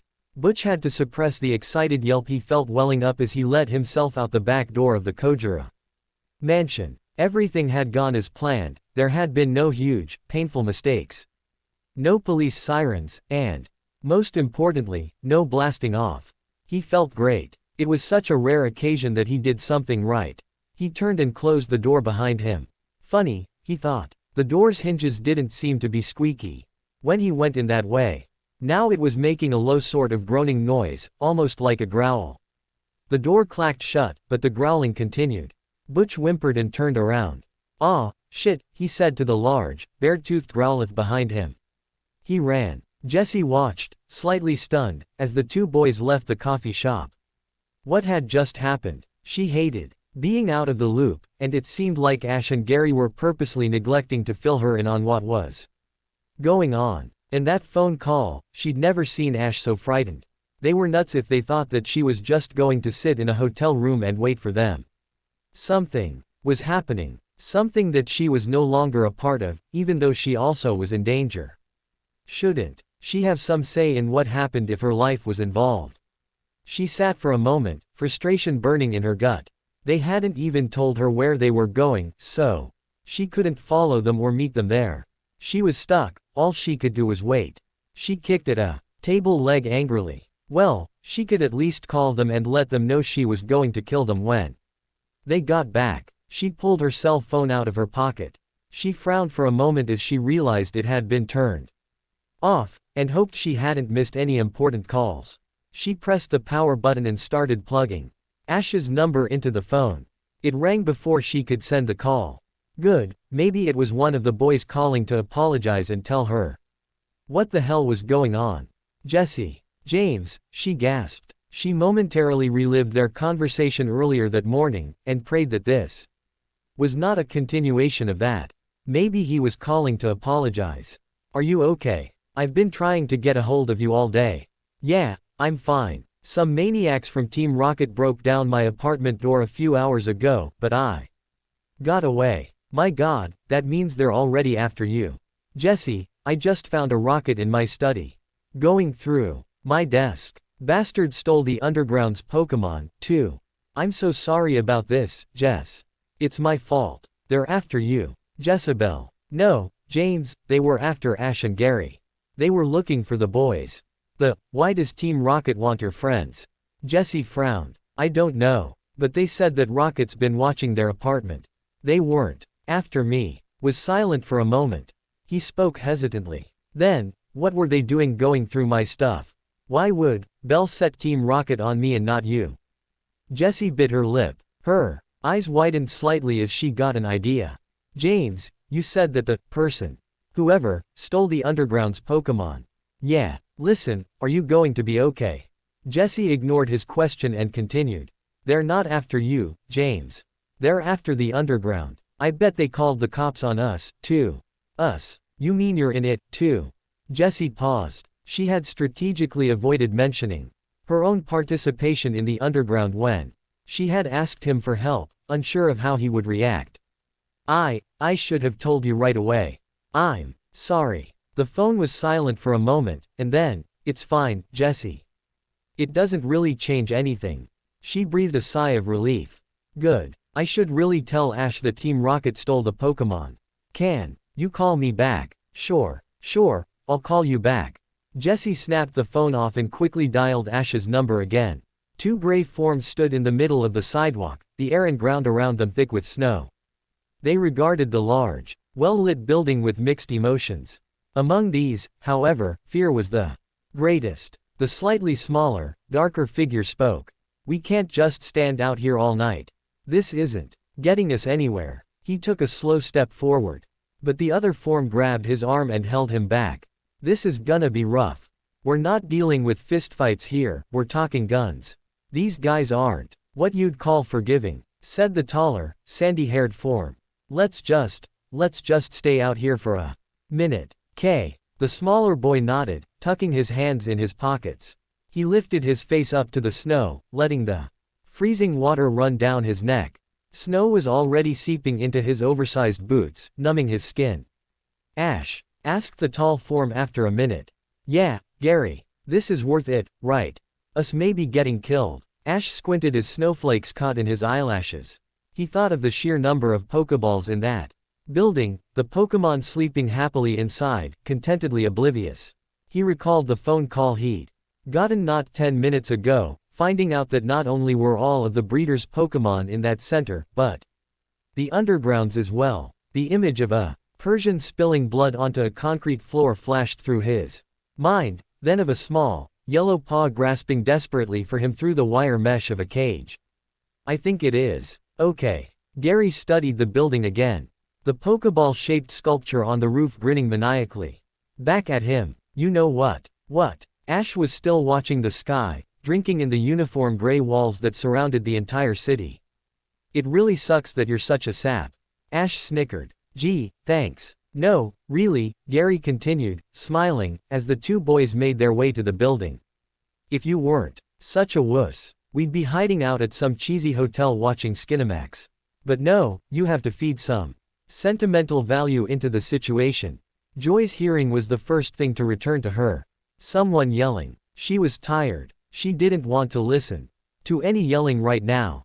Most likely it was only Brock shouting at the neighbors' Electabuzz to shut up so they could go back to sleep. She tried to tune it out. She very slowly realized that the voice was female. The neighbors yelling back, maybe. No, it was too close. Her senses were returning to her, and she noticed that she was actually quite uncomfortable, and in a semi-upright position. She managed to convince her eyes to open. She thought. No, this is not home. This is work, yes. I am sitting in a chair in an examination room in the center. Did I fall asleep on the job? And what on earth is that girl doing banging on the door like that? As Joy's brain began to shed the effects of the sedative, her memory began to click into action, too. The front door opening. Big men dressed in black. Grabbing her. A needle. She squinted. Her mind was almost thawed. As the last bits of haze dropped from her thoughts, Joy studied the room, deciding that she needed to solve the problem, whatever that was. First line of business was to calm down the young girl who seemed to be very upset about being on this side of the door. Excuse me, miss, Joy said, sitting up slowly. Are you all right? Oh, you're awake, said the girl, momentarily pausing in her assault on the door. She turned and leaned against it, growling softly to herself. Joy glanced around the room again. I'm sorry, but I seem to be a bit confused. The girl snorted and crossed her arms. She didn't seem very friendly. Prepare for trouble, she sneered. Joy noticed the girl's clothes. Black over white with the red rocket emblem. She guessed that there was a complicated story behind this somewhere. Could you tell me what's going on, please? She prodded further, summoning all the patience she had left in her. The girl kicked at the door with her heel. Team Rocket's stealing your Pokémon. And they don't trust me, so we get to have quiet time. She huffed and slid down the wall, gathering her knees up to her chest and wrapping her arms around them. Joy frowned reservedly. Oh, dear, she said. I suppose this is bad. The girl shot her a dirty look, then raked her hand through her short red hair and scratched the back of her neck. Yeah, I suppose it is. Good, the girl was calming down. Joy decided she should keep her talking before she decided to go back to flinging herself at the door. What's your name, dear? She said pleasantly, hoping the girl would respond in kind. Misty. I suppose your name is Joy, right? Yes. How did you know? Joy asked. Intuition, Misty replied, resting her forehead on her knees. I'm smart like that. Joy pursed her lips and leaned back in her chair, her head already starting to ache. She was surprised when the girl spoke again. It's my fault. I'm sorry. Joy blinked. Excuse me, dear. What was that? It's my fault that this is happening. I'm sorry. The girl studied the floor, chewing on her lip. I'm sorry. Breathing deeply, the older woman felt a sudden urge to lunge at Misty's throat. She mentally scolded herself. I'm sure you are, but it would be a lot easier for me to forgive you if I knew exactly why this is your fault. Misty's voice took on a softer, pensive tone. I was supposed to join the underground Pokémon League, as a sort of a spy, I guess. For some reason the boss has it in for the two guys who run it. They're supposed to be on their way right now. Giovanni is threatening to kill off the transferred Pokémon you have here if they don't show up soon. And one of the guys is an incredible sap when it comes to this kind of stuff. I know he'll come, and he'll drag Gary with him. If they die, it'll be my fault. Her voice quivered as she spoke, betraying the tears she was trying so desperately to hold back. Joy was silent for a moment, watching the girl. She knew Ash and Gary in passing, they'd been in with that Volpe X 2 weeks ago, and they were both nice boys as far as she could tell, although she didn't condone their practices. She watched as Misty's composure crumbled and the girl cried openly. Joy pulled herself shakily to her feet, still fighting off the effects of the sedatives, and approached the girl. Kneeling next to her shaking form, she rested a hand on Misty's shoulder in comfort. Hey, it's all right. You may not be able to fix what you've done in the past, but you can at least keep faith in your friends. I'm sure they'll be okay.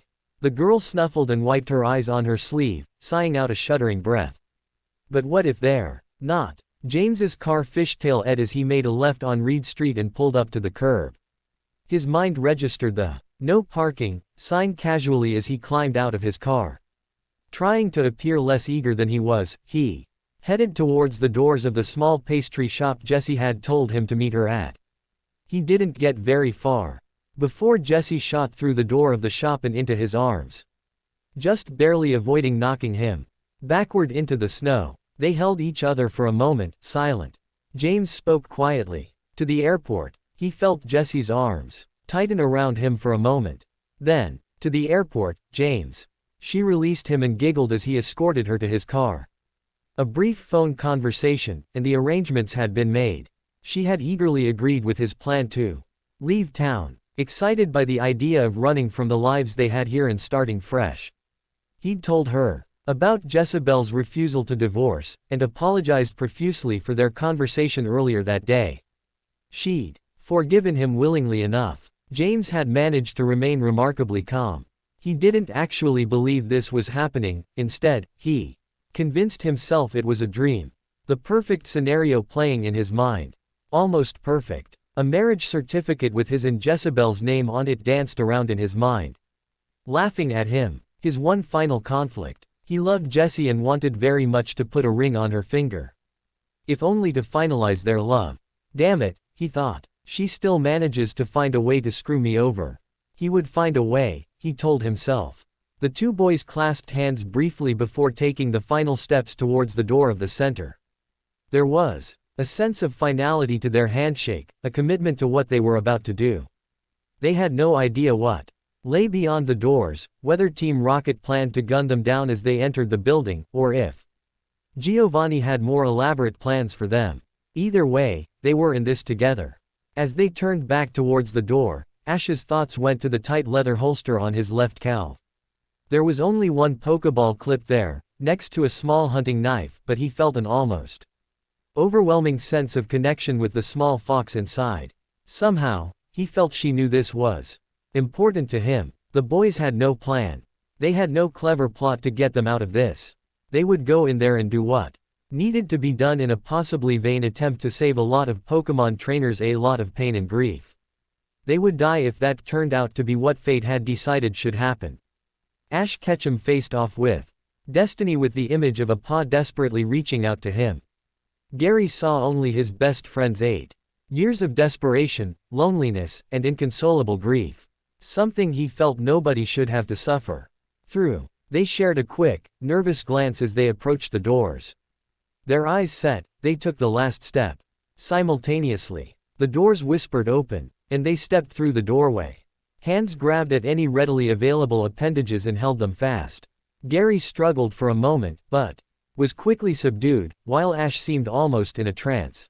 He hardly noticed the large men wrenching his arms behind his back and shoving him towards one of the waiting areas that flanked the lobby of the center. Gary growled and shoved back, his street wrong while lashing out as the thugs kept him easily in check. Giovanni was standing, watching the snowstorm outside the window slowly dissipate into nothing more than a thin, cold mist. He chuckled as he heard the scuffle approach behind him, and turned to face the boys. Well, aren't we making a big scene, he said, flicking the ash off the end of his cigar. Gary's long coat flapped around. as he again tried to fight his way out of the black-clad men's grasps. The Team Rocket boss watched the boy struggle for a moment, and then approached him. "So, this is the infamous Gary Oak. I hear you're quite the trainer." Gary glared. Not very friendly, though. Giovanni turned to the other boy, who was still in a bit of daze. "And the mysterious and solemn Ash Ketchum." Ash didn't seem to notice he was being spoken to. "Hello. Are we comatose?" The boy blinked rapidly a couple times, and looked up. "Hi," he said chipperly, idly scraping the snow off the inseams of his jeans with the sides of his boots. He glanced around the center for a second, looking remarkably happy. "Where's the party?" Giovanni got the distinct impression that the boy had cracked. He glowered for a moment, upset at the fact that the dark-haired boy had ruined his fun. He recovered quickly, though. "The party's over." He smiled, his teeth bared. Gary spoke for the first time, his voice infused with a quiet viciousness. "What are we here for? What could you possibly want from us?" The large man's grin widened. "Well, first of all, I want that lovely team of Pokémon you have," he said, nodding to another thug standing off to the side. The thug searched Gary first, finding the Pokeballs easily enough, and stripping him of his cell phone and pocketknife. As the thug handed the Pokeballs to his boss and turned to search Ash, Gary erupted. "You fuck. If you do anything to my fucking Pokemon, I swear to God I will hunt you down and kill you in your sleep." "You. Oh, I'm not really worried about that," the calm Rocket boss said easily. "I don't plan on letting you leave here alive. So unless you want to haunt me in the next life, I suggest you find another plan." Gary's eyes widened slightly, his whole body shaking in fury. Ash's expression hadn't changed, he still studied the room with an absent sort of euphoria. "This one's got no Pokeballs, boss," said the thug, standing up.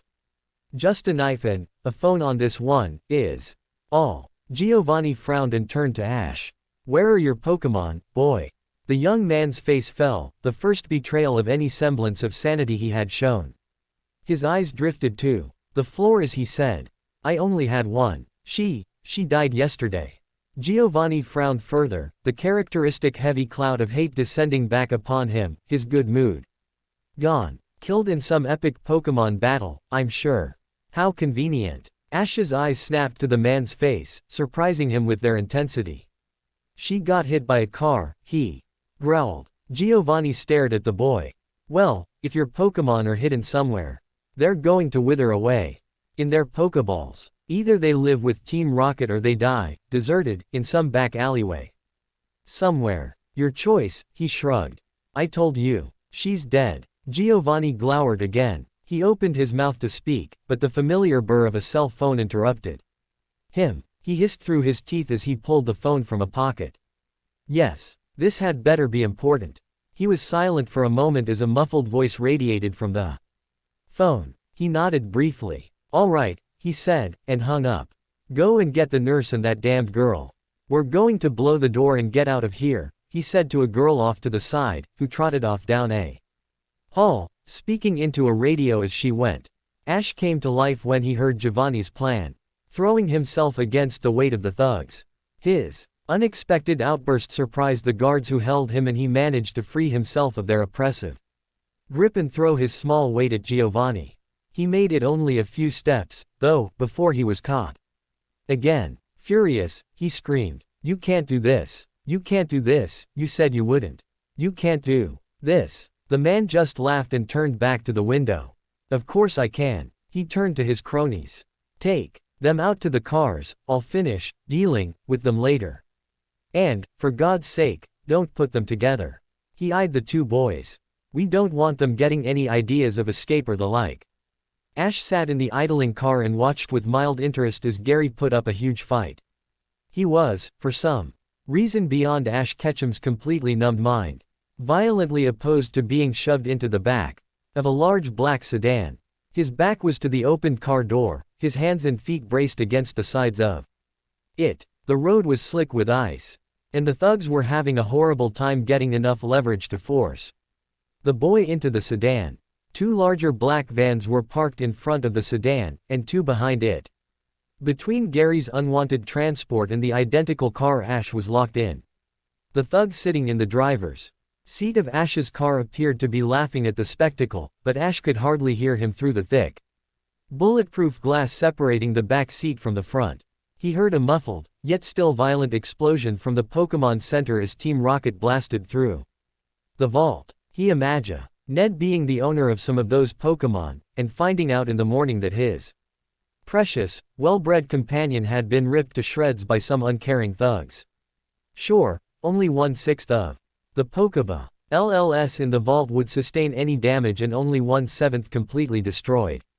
But that was an unacceptable loss. Ash had given himself up, hoping to save the lives of those innocent creatures. And he had failed. He pressed his face against the freezing glass of the window. With the way he felt now, he may as well have been taken out in that blast, too. He saw streams of dark-clad figures ooze from the door of the Pokémon Center, all of them carrying large mesh bags over their shoulders. The red and white of hundreds of Pokeballs could be seen in the dim glow of the streetlights. The rockets loaded into the vans. A number of them assisted those having trouble with Gary, and he was quickly thrown into the back of the car. Another figure was being pushed into the back of Gary's car, too. It looked like Nurse Joy. His stomach turned as he thought of her, that poor girl, dying for no reason other than that she was in the wrong place at the wrong time. Ash looked up, startled, as the door opposite him was opened. A small, pale, red-headed girl was shoved unceremoniously into the back seat, and the door slammed behind her. Ash's jaw dropped slightly. His heart began to race as he realized who it was. The girl brushed herself off and sat up, revealing the large red R on her black shirt. "Misty," Ash whispered. The girl froze, horrified. "Ash," she breathed. She was cut off as the boy's hands closed around her neck. She clawed desperately at him, but he held tightly. "Holy shit, he's killin' her," shouted one of the thugs. He fumbled with the key in the door lock. The rocket in the front seat turned around, laughing harder as he saw Ash desperately shaking the life out of the girl. The man finally unlocked the door and pulled Misty from the car. She fell to the ground, almost unconscious. The thug climbed into the back seat and punched Ash in the jaw as best as he could with the little room the car provided. Ash's head snapped back into the window, AC hing at both points that it had been hit. Blinked back the tears he felt pooling in his eyes.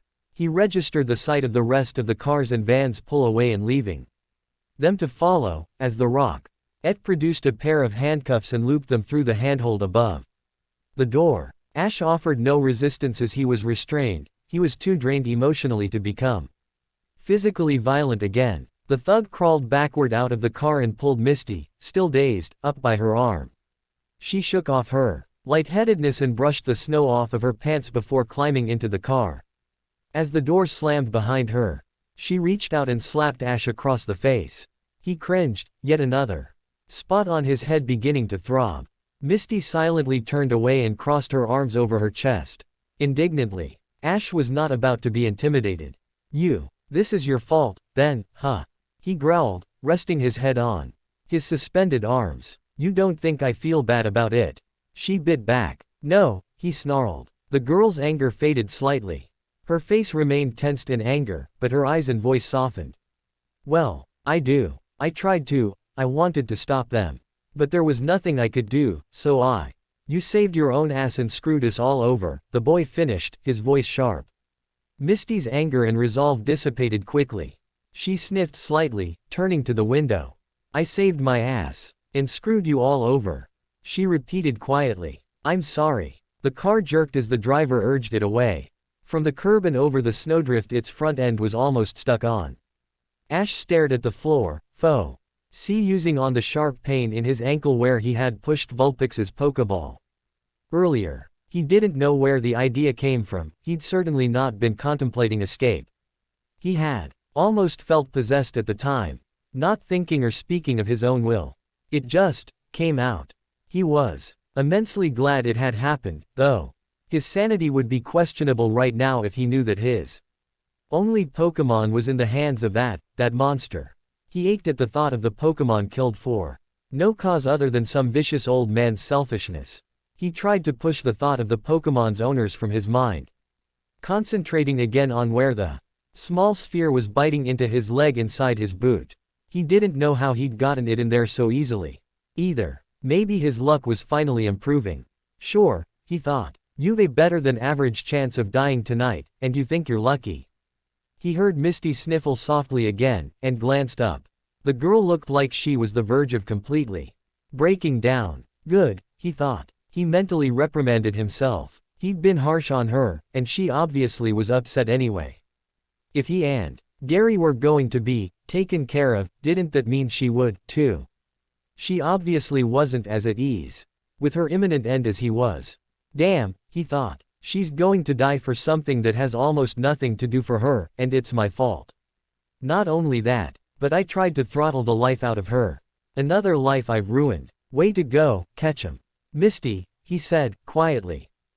I'm sorry. I didn't mean to, well, you know, try to, I didn't mean to hurt you. It was just a sort of natural reaction.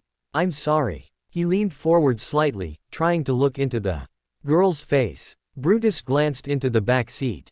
Wonder what they're talking about, Nicky? He asked his partner. I don't really care, Nick mumbled, trying to concentrate on driving. The roads were absolutely terrible. Completely iced over. The snowy mist didn't help, either, nor the drifts wafting across the streets. They were far behind the rest of the group, the sudden homicidal outburst from their male passenger putting them behind schedule. Maybe Brutus didn't care, but Nick didn't want to get fired. They're cute, his partner continued. You think that maybe they're a couple? Why would a couple attempt to beat the living shit out of each other? Nick responded, impatiently. Brutus shrugged. Maybe they're into that kinda thing.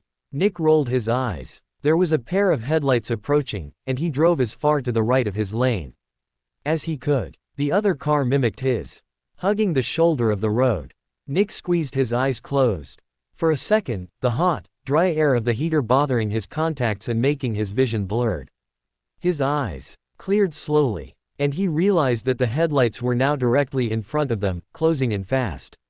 He was sure, for a second, that he was imagining things and the car wasn't actually in the wrong lane, bearing down on them. It just didn't make sense, he thought as he shifted his foot to the brake pedal. Why would they suddenly swerve into oncoming traffic? He then noticed that the car was spinning towards them in an elegant, slow-motioned arc. He caught a glimpse of a large Dodrio stalking across the street. Well, that would make someone swerve, huh? He thought as the anti-lock brakes groaned on the icy road. Ironic. How it had all lined up just perfectly for this to happen. Must be fate. He pulled the steering wheel left slightly, hoping perhaps that he could veer off the road. Two cars collided in a scream of crunching metal and shattering glass, both vehicles sliding backwards. From the impact, the black sedan spun into the ditch, the front driver's side slamming into a tree. Nick's last thought was of how manipulative fate could be sometimes. And then the world went black. Everything hurt like hell. Misty opened her eyes, almost afraid of what she'd see. She pulled herself up from the floor of the back seat. Nothing seemed to be broken, although, as she had noted before, everything hurt like hell. She glanced into the front seat, and immediately looked away. She was not one to cope well with gore, and there was plenty of it in the front half of the car. She tried her door, averting her eyes from the gruesome scene. It was locked, and the door had been rigged so it couldn't be unlocked from the inside of the back seat. She swore softly. Ah, shit, a voice moaned from the other side of the car. Misty jumped. She had almost forgotten that Ash was in the car, pulling herself over to him with her head ducked so she didn't have to look up front. Hey, Ash, are you okay? She said, reaching for the handcuffs. His wrists were bleeding badly, they'd absorbed the majority of Ash's sudden momentum, but the metal edges appeared to have avoided any main arteries. His flesh was torn, and the bone on the inside of his right wrist was exposed. Sorry, she muttered. Are you hurt anywhere else? Quote. The boy cringed and nodded. Everywhere, I think. But nothing serious. There was a cut on his forehead, where he had slammed into the door, dripping blood into his eye. Misty nodded. The doors won't unlock. How are we supposed to get out of here? Ash clenched his teeth against the shooting tendrils of pain snaking up his arms. I have a Pokeball in my boot. It's a Vulpix. She should be able to take the door out with a tackle. He extended his left foot, gasping in pain as his wrist shifted slightly in the cuffs. You're gonna have to get the handcuff keys off that guy in the front, he said. Misty shuddered. Ash, have you looked in the front? Don't, if you haven't, she added. Ash looked anyway, and flinched as he cast his eyes to the seat. It's pretty bad, huh? He sucked in his breath as another wave of white-hot pain curled around his wrists. Misty nodded again, frowning. She reached for Ash's foot and pulled his boot off. The Pokeball rolled into her hand, and the little fire fox materialized in a wash of white and pink light. Vulpix looked around, confused. Hey, girl, Ash said weakly. Could you take that door off for us? He nodded to the door on Misty's side. Misty moved to Ash's side of the car to give the Pokemon room. The fox barked, then crouched and threw herself at the door. It groaned in protest, but remained intact with only a slight dent. She's not strong enough, Misty sighed, fearing the arrival of the police or, worse, Team Rocket. Looking for their missing car. Ash licked his lips. It's okay, Vulpix. Just keep your eyes closed and aim for the glass, okay? Vul. The Pokemon backed up and crouched again, this time jumping higher and striking the window with her shoulder. The glass crackled, a spiderweb of fractures appearing. Good. Great. Ash called encouragingly. Keep going, you've almost got it. A few more attacks, and the window was completely shattered, but still in the frame. Misty returned the Pokemon and slipped her hand into the boot she had pulled off Ash's leg. She pounded at the window, her face turned away to avoid the fragments. The window crumbled beneath her hand. A blast of cold air ripped through the car, stinging Ash's raw wrists. Misty knocked the last shards of glass from the window and pulled herself through, landing shakily in the snow outside. She bit her lip and reached for the front passenger's door. It was unlocked, and opened easily enough, as if the rest of the car wasn't mangled beyond recognition. Misty took a step back as the sweet, cop, Perry smell of fresh blood spilled into the air. She steeled herself and forced her feet to carry her to the car, keeping her eyes on the ground as much as she could and hoping to all the gods that the handcuff keys were in the thug's right pocket. She slipped her hand into his pants pocket, still refusing to look at the spectacle in the front seat. Her hands closed on a warm metal key ring, and she sighed in relief.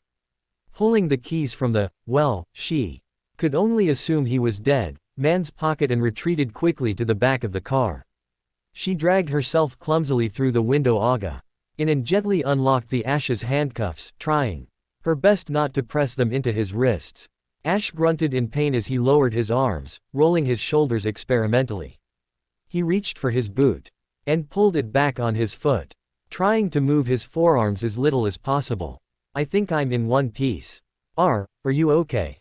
Misty nodded despite her raging headache, backache, entire body ache, and her new key hunting related stomachache. She had hit the back of the front seat sideways.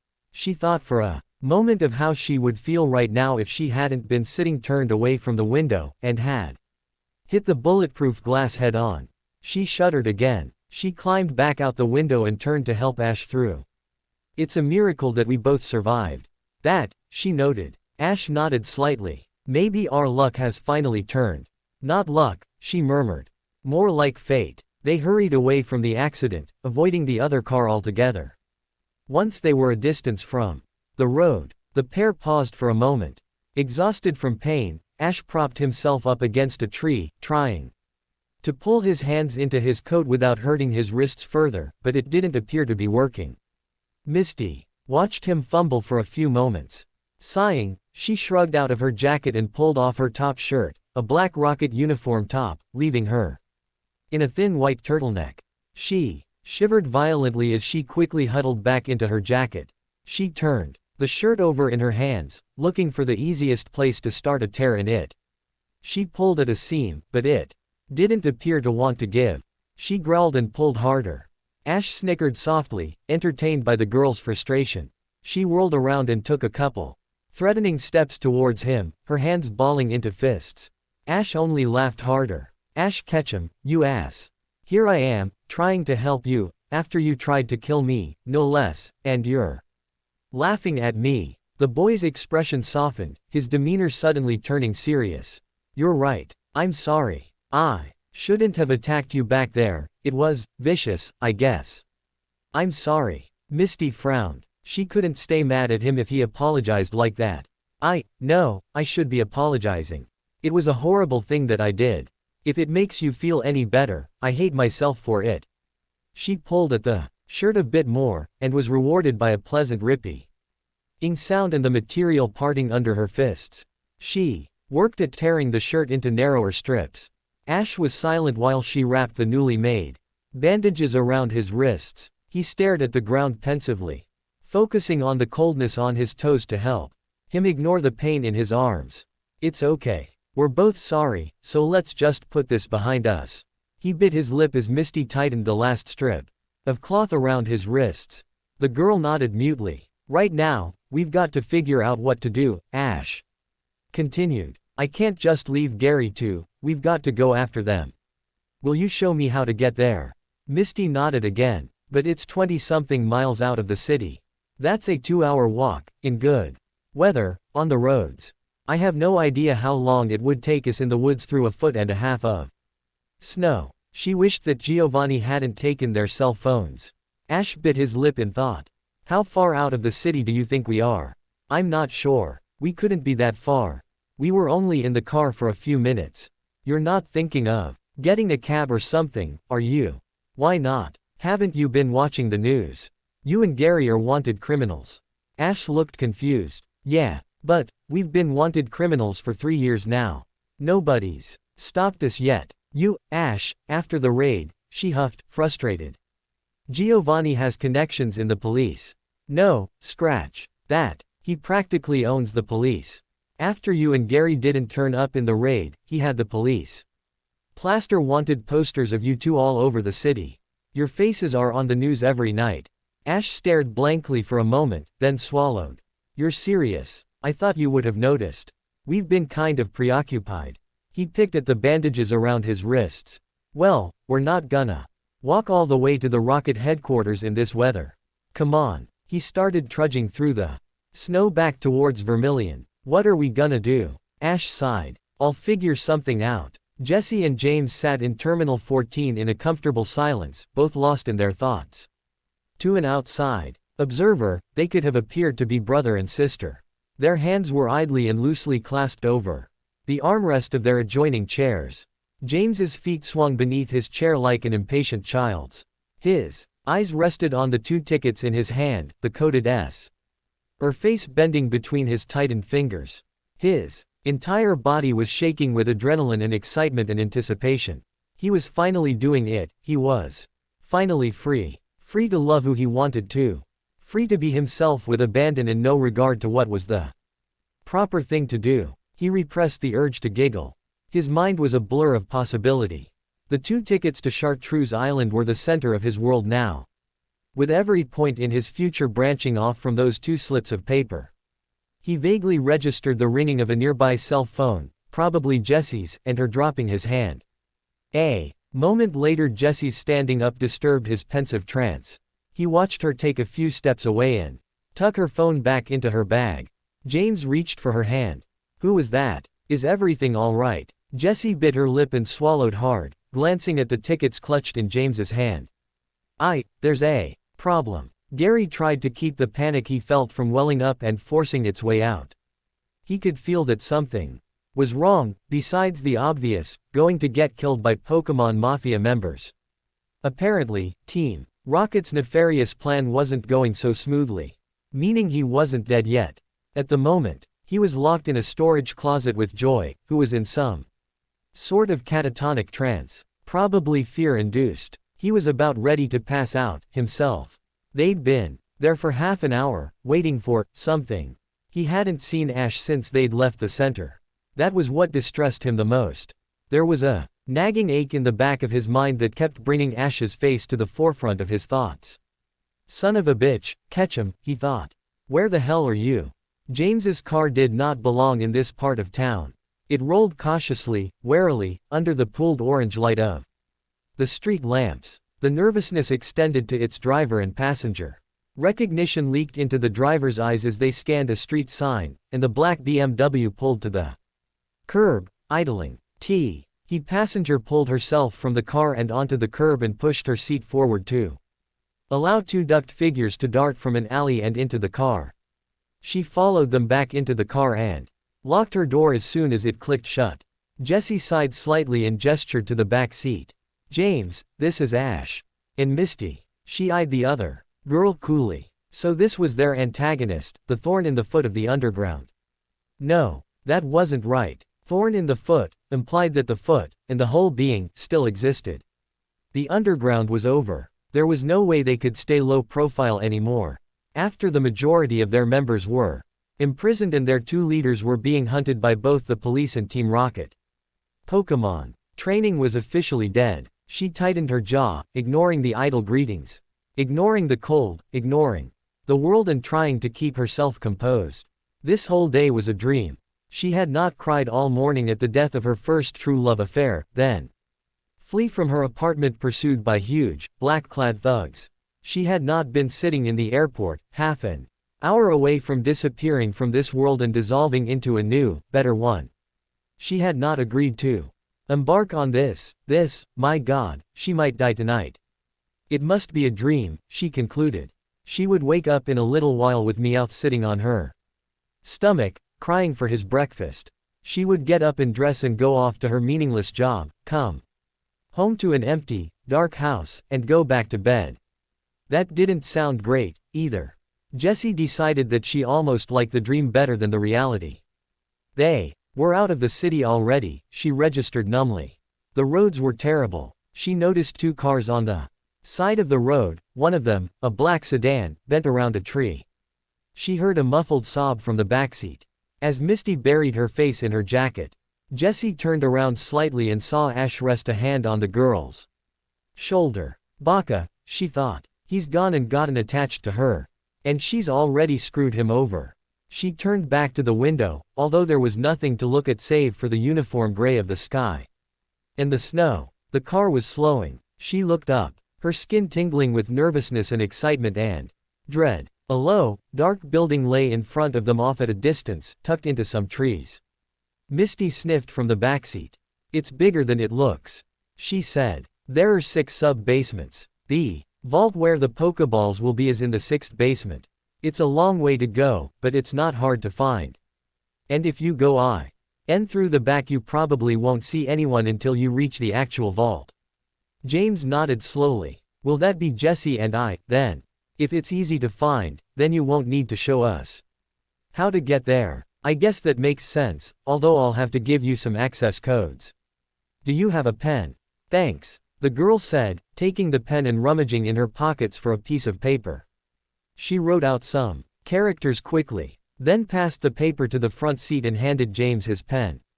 Jessie frowned. She and James were going to be left all alone in the Rocket headquarters. Misty continued talking. Ash and I are going upstairs to the boss's office. Gary and the nurse are most likely close by, and I'm pretty sure they'll both be alive. He's probably just found out about the crash and is sending out teams to look for us. And he doesn't have all of Gary's Pokemon yet, he'll probably try to make him tell where they are. I think that's going to keep them alive just long enough for us to get there. James nodded again and drove past the building's driveway. About quarter of a mile down, there was a crossroads. He turned left and pulled the car over at an odd angle, hoping to make it appear that the car was abandoned in an accident so that Team Rocket wouldn't trash it before they got the chance to drive it back into the city. If they ever came out of the building, that is. The 4 climbed out of the car and stood for a moment. The forest around them was muffled from the fresh snow, every noise and movement dulled by the forced silence. Ash took a deep breath. Guess this is it. You ready? He glanced at the group, Jessie still in a big sweatshirt and pajama pants. From earlier that afternoon when she had been chased from her apartment under one of James's jackets he had lent her. James with his neatly knotted tie, Ash and Misty's clothing stained with blood. Ash's eyes rested on Misty for a moment longer, and she lifted her face to meet his gaze. She smiled, shivering in cold and excitement. They could still back out, he supposed. He could flee the country and change his name. He'd probably be fine, physically, at least. He mulled the thought over in his mind, and then smiled slightly. All right, let's go. The four started back along the road at a trot, the cold biting through their clothes. It was all up to fate. Now, at the entrance to the building's grounds, they ducked into the woods. Misty pulled James aside and whispered some last-minute directions to him. He nodded, then gestured to Jesse. The two disappeared into the darkness of the forest and the night. Misty looked at Ash for a moment. Follow me, okay. The two pushed through the snow towards a maintenance door in the side of the building. Jesse and James hugged on last time in front of the door. Jesse fought the urge to cry for what seemed like the millionth time that day as James punched in the door's access code and disappeared into the building. She followed him in, her heart racing. It was very dark inside the building. Outside, there had been security lights to guide them, but the hallways in front of them were as black and silent as the twisting corridors of hell. Jesse groped for a wall and felt James take her hand. A tiny beam of light appeared, and she could see James fumbling with a small penlight. She squeezed his hand. He smiled back and headed left down the hallway. The building was chilly. Not bitterly, painfully cold, like it had been outside, but a forgotten kind of cold. Like the owner of the building had been dead for years and the building lived on, abandoned. She shivered involuntarily and pressed closer to James, adjusting his empty backpack over her shoulder. They reached another fork, and James pointed his penlight at the slip of paper in his hand. Then led Jesse right along the hallway. Ash ducked into a doorway, pulling Misty behind him, his body shaking with adrenaline. A guard stalked around the corner outside the door, oblivious. After he passed, Ash glanced out the door again and darted in the opposite direction. They had been dodging and hiding for the past 5 minutes, making painfully slow progress towards the boss's office. The hall appeared clear ahead. Misty nudged him and whispered, "The stairwell's not far ahead. After that we just have to get to the back of the building." "But what do we do after that?" Ash swallowed. "I don't know. We're just winging it, okay." The girl looked at him like he was insane. "Winging it? What? You expected me to have some underhanded, brilliant scheme. I'm surprised we made it this far." "Crap." He pulled her into a deserted hallway as voices echoed from down the hall. 2 more rocket thugs strolled past. Ash glanced at Misty for a moment, and she gestured towards the right and mouthed, "Stairs." He nodded once and, after checking to make sure the guards had cleared the corner, ran towards the end of the hallway. The door to the stairwell was dire. CTLY ahead of him as he rounded the corner. He unclipped Vulpix's Pokeball from his belt, cringing as his wrists reminded him of their earlier accident. He pulled the door open with one hand, his hand's thumb poised over the release catch on the Pokeball. Misty ducked through the doorway and into the stairwell, and Ash followed. The two paused, breathing heavily. Jessie jumped the last 2 stairs, her side aching from the 6 flights she had descended at a dead run. James paused at the door to the hallway, and she narrowly avoided plowing him into the window. He pulled open the door and stepped into the hall, blinking as the light flooded his eyes. The stairwell had been dimly lit, and the hall before it black, but the 6th basement was completely lighted. James tucked the penlight into his jacket pocket and glanced again at the directions. Vulpix materialized in a flash of whitewashed pink, the dim stairwell glowing as she was formed. The fox yipped quietly and jumped to Ash's shoulders, sensing the excitement from her master and cultivating it as her own. The trainer caught his Pokemon's gaze for a moment, and the fox's eyes glowed. A brief, invisible spark passed between them as a wave of realization passed into the animal. Ash was confident. She knew. James peered around the corner, then turned back to Jessie. "Only 2 of them," he whispered.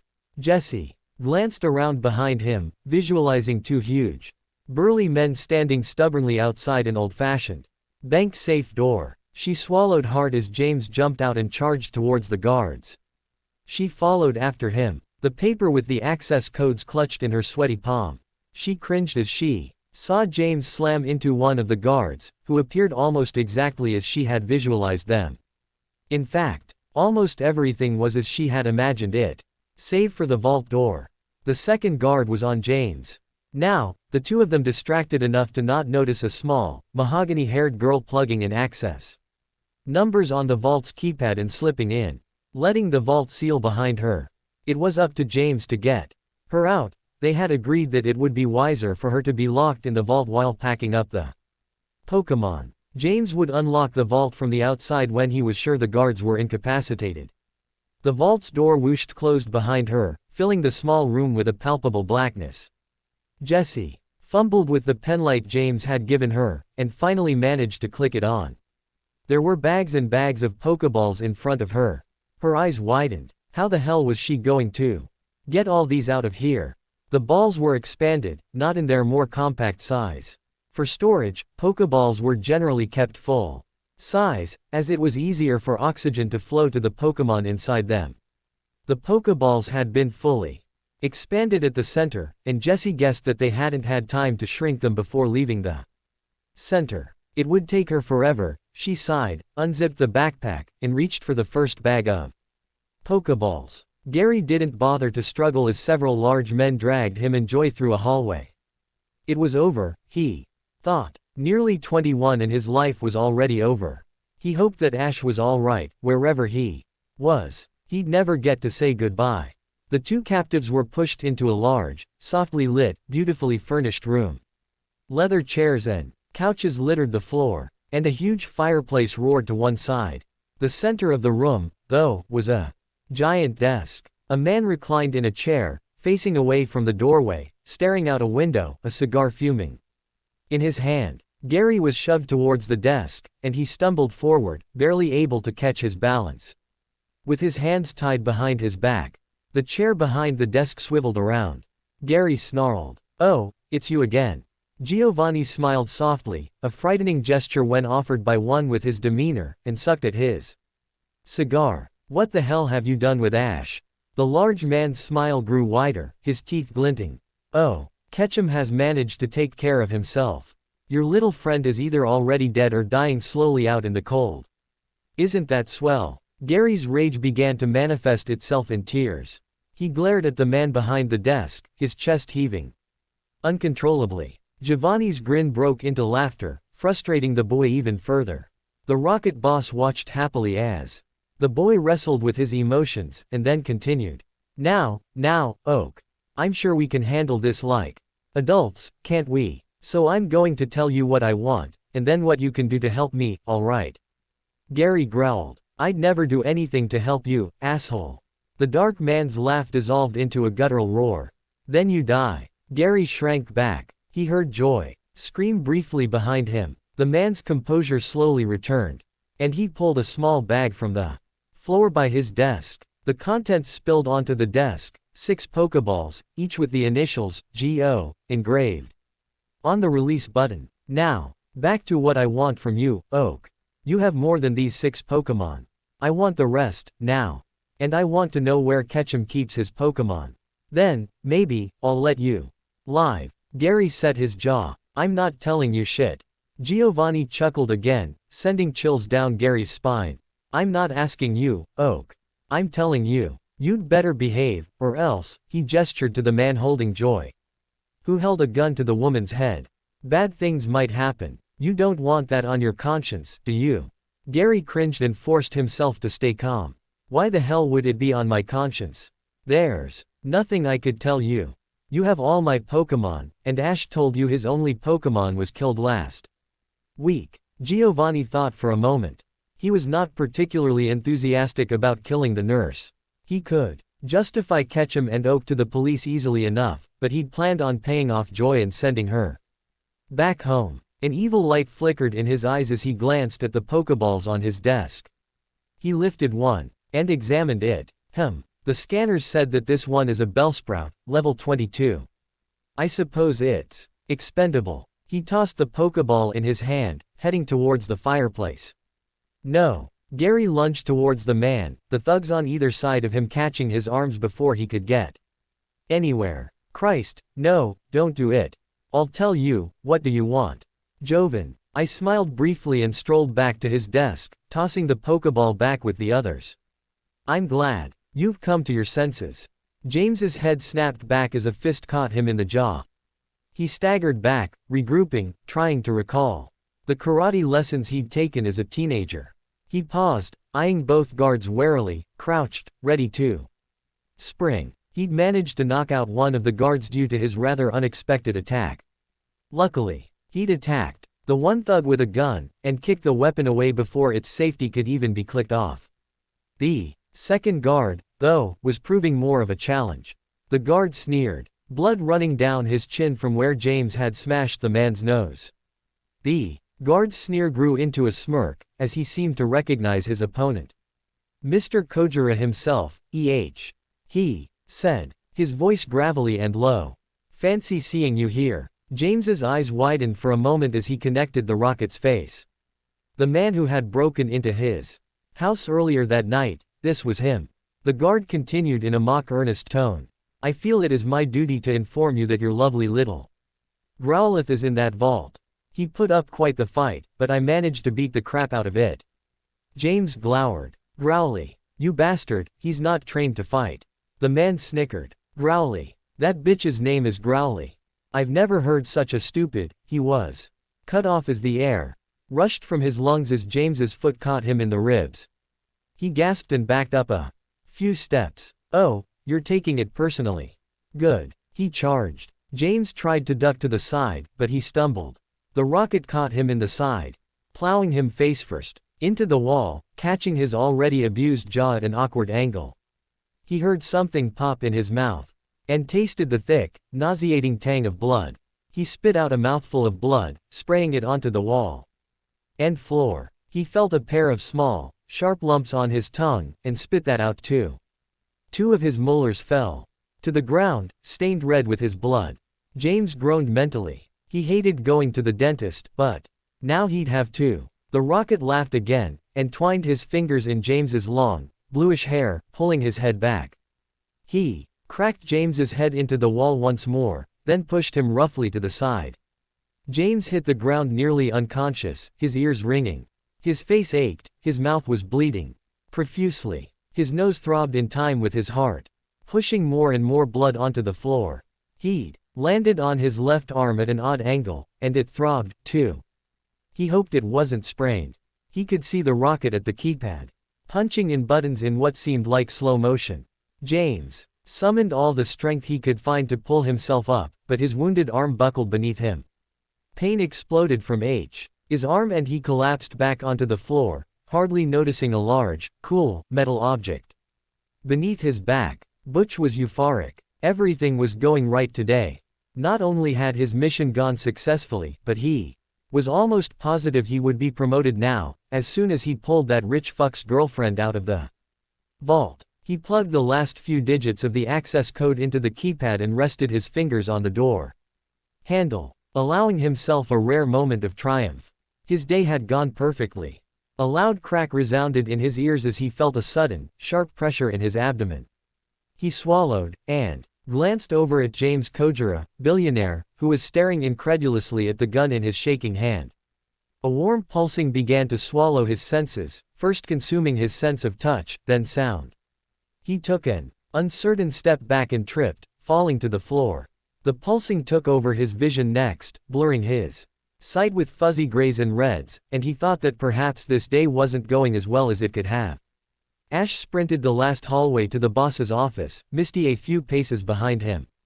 Vulpix tore down the corridor next to him, the aura of heat surrounding her growing hotter as her pulse increased. The dark, wooden double doors of the office grew larger. Vulpix, tackle, Ash said, barely loud enough for the fox's sharp ears to catch. The little Pokémon sped up and leapt into the air, hitting the doors with her shoulder and sending them exploding open into the office. Ash felt a further pulse of adrenaline as he followed his Pokémon into the room, and yelled to the Fire Fox to use Fire Blast. A column of flames exploded from the little creature, and though the attack wasn't fully focused and didn't contact anything, it did its job. The force of the blast was strong enough to throw one of the Rockets into a wall, knocking him out. Ash could only see two other thugs in the room. Gary had taken action as soon as the doors had exploded open, and had plowed Joy to the ground, covering her with his body. Misty scrambled to their sides, and unlocked their handcuffs with the key she had kept from earlier. Ash called for another fire blast, and this time Vulpix controlled it perfectly.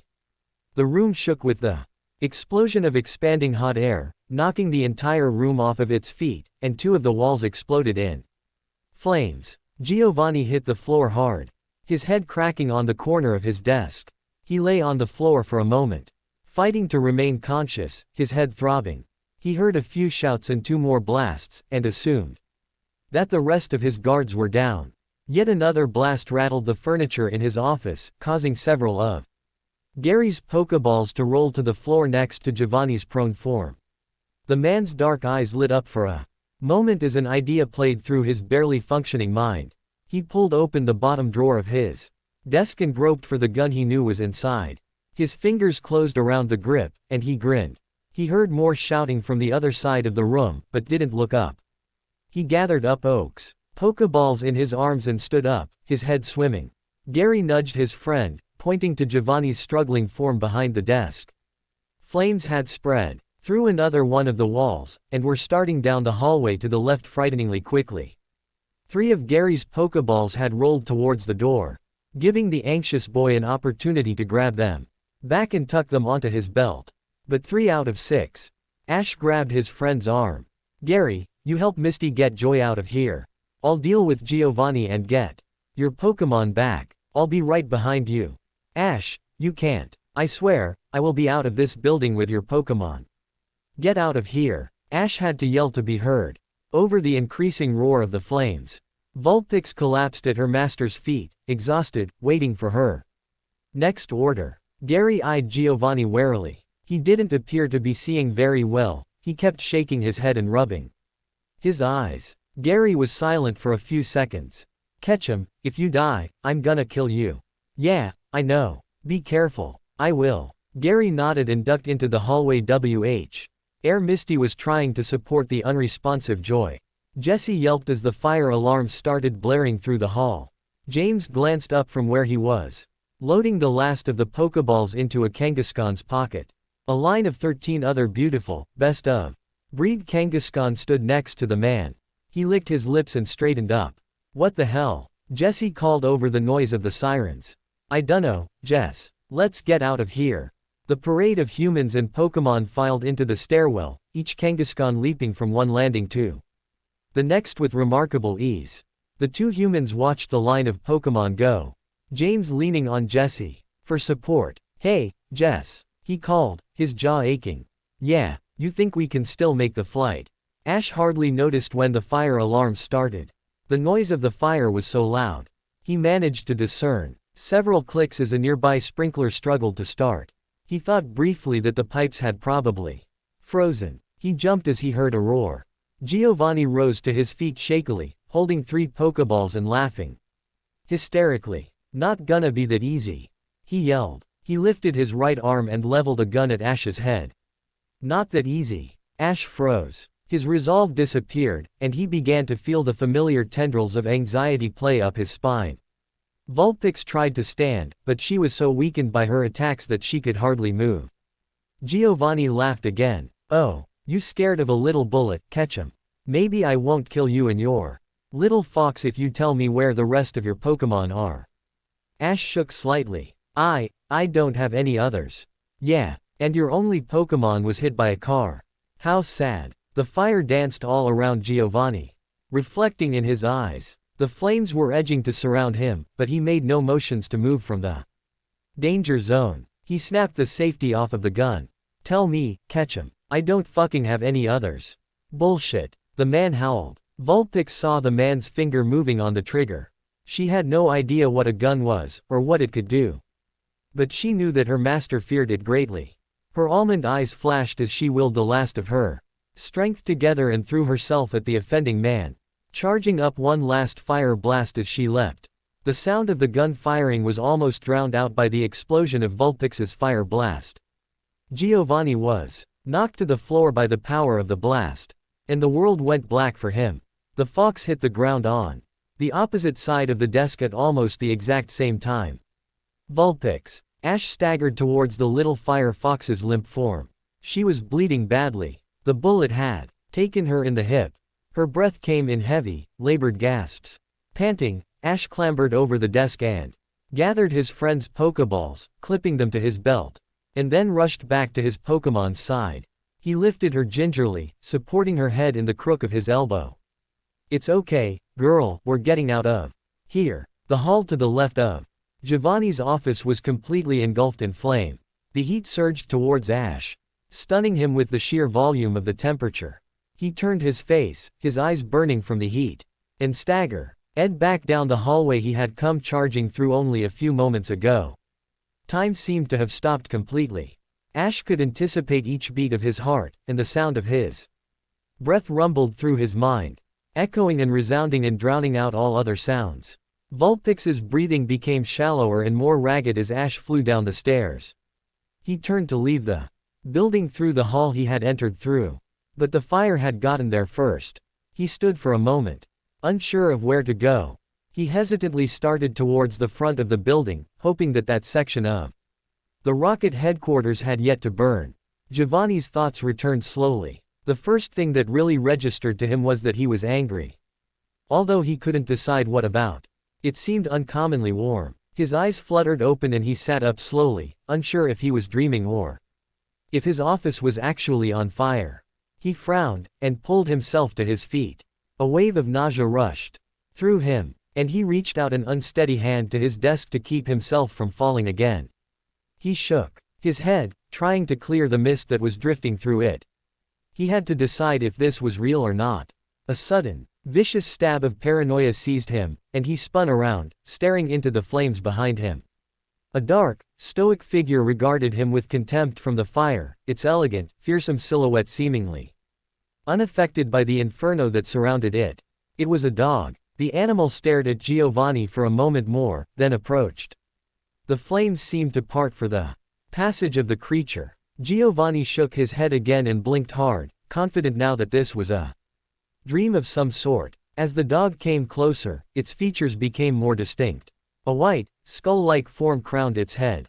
Its thick, fluid body was covered in fine black fur, and its chest and muzzle were the color of graveyard dirt, a rich, deep brown. Several white bands decorated its back and ankles. It uncannily resembled a picture Giovanni had seen of a legendary Houndour, a dark Pokémon that was commonly believed to be a fairy tale. The dog's black eyes fixed on the man's, and a chill ran up Giovanni's spine. He searched his mind for more information on this legendary Pokémon. He remembered a sense of foreboding and fear that surrounded the dog's reputation, but he couldn't quite remember why. It was on the tip of his mind. He just couldn't seem to reach it through this haze in his head. It came to him with a sudden rush of doom. Houndour was the dark Pokémon said to be responsible for bringing souls to the afterworld. The Pokémon growled quietly as flames licked at its feet. Giovanni felt the sudden impulse to scream. Red and blue light washed over the snow from the 5 squad cars and 2 ambulances that had made it all the way to the rocket headquarters. There were no fire engines present. Several had been dispatched, but they had yet to successfully maneuver the icy roads. It appeared too late for fire trucks, though. The building was going to continue to burn. Gary and Misty watched from the back of an ambulance as Ash knelt over the limp, red body lying in the snow. It had been a while since either Pokémon or trainer had moved. Gary glanced into the ambulance, where Joy lay with an oxygen mask clamped over her mouth, recovering from smoke inhalation. Jesse and James had departed before the police had arrived, offering hurried goodbyes and disappearing into the woods. Joy had tried to convince James to stay until he could at least have his arm checked out, but the pair had been anxious to leave. Nobody questioned them, only wished them well. Gary's eyes drifted back to his best friend, bent over the cooling body of his Vulpix. He stepped in the boy's direction, intent on comforting the boy. But Misty grabbed his arm. "Let him be," she said. "He needs to say goodbye." Ash Ketchum leaned back and studied the moon. It was a beautiful night, really, if you edited out the burning building and the squad cars. A beautiful night. He rested his hand on his Vulpix's head. Sorrow coursed through his veins, but he didn't feel hopeless this time. It was a sweet, gentle kind of grief, soft and warm. He would be okay. It hadn't been like Pikachu, where they had been ripped away from each other for one's body to die alone. And another's soul to continue while convinced it itself it was dead, too. There was no heart-rending pain. To leave him in mourning for nearly a decade. Vulpix had given her life for his. She had thought it a fair trade to sacrifice herself for him to live. The spark in her almond eyes had faded quietly and easily, with no epic fight against death. She had been willing to go. A tear fell on the fox's coat and froze there as two friends said their goodbyes and parted. A raging fire consumed the Sylph Company main office building out on Route 13 last night. Sylph Company is now confirmed as a Team Rocket syndicate involved in illegal research regarding the productions of training machines and high-rated Pokeballs. Last night, Team Rocket broke into the South Vermilion Pokémon Center, stealing the Pokémon stored in. Wait for the VA. Armelian City Open Pokémon show to be held next week. Misty slouched back on the couch, blowing her hair out of her eyes. Seeing this on the news, it seemed almost impossible that she had been involved in some way. She glanced up and smiled as Ash sank onto the couch between her and Gary, a bowl of popcorn in his hands. "Hey, I'm on TV." Gary crowed happily, grabbing a handful of popcorn and cracking open a can of soda. He pointed to the screen, where he stood next to a newscaster. "Thank you, Sheila," the young, female reporter said. "I'm here with Gary Oak and Ash Ketchum, the two young M.N. responsible for the rescue of the stolen Pokémon. What convinced you boys to challenge Team Rocket?" "Oh, I've never been one to back down in the face of adversity."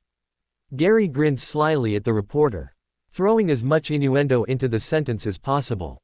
The interview continued for a few minutes, with Ash barely getting a word in between Gary's flirting.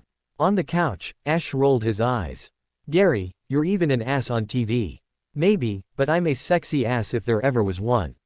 Misty groaned, and Gary leaned forward to shoot a smirk at her.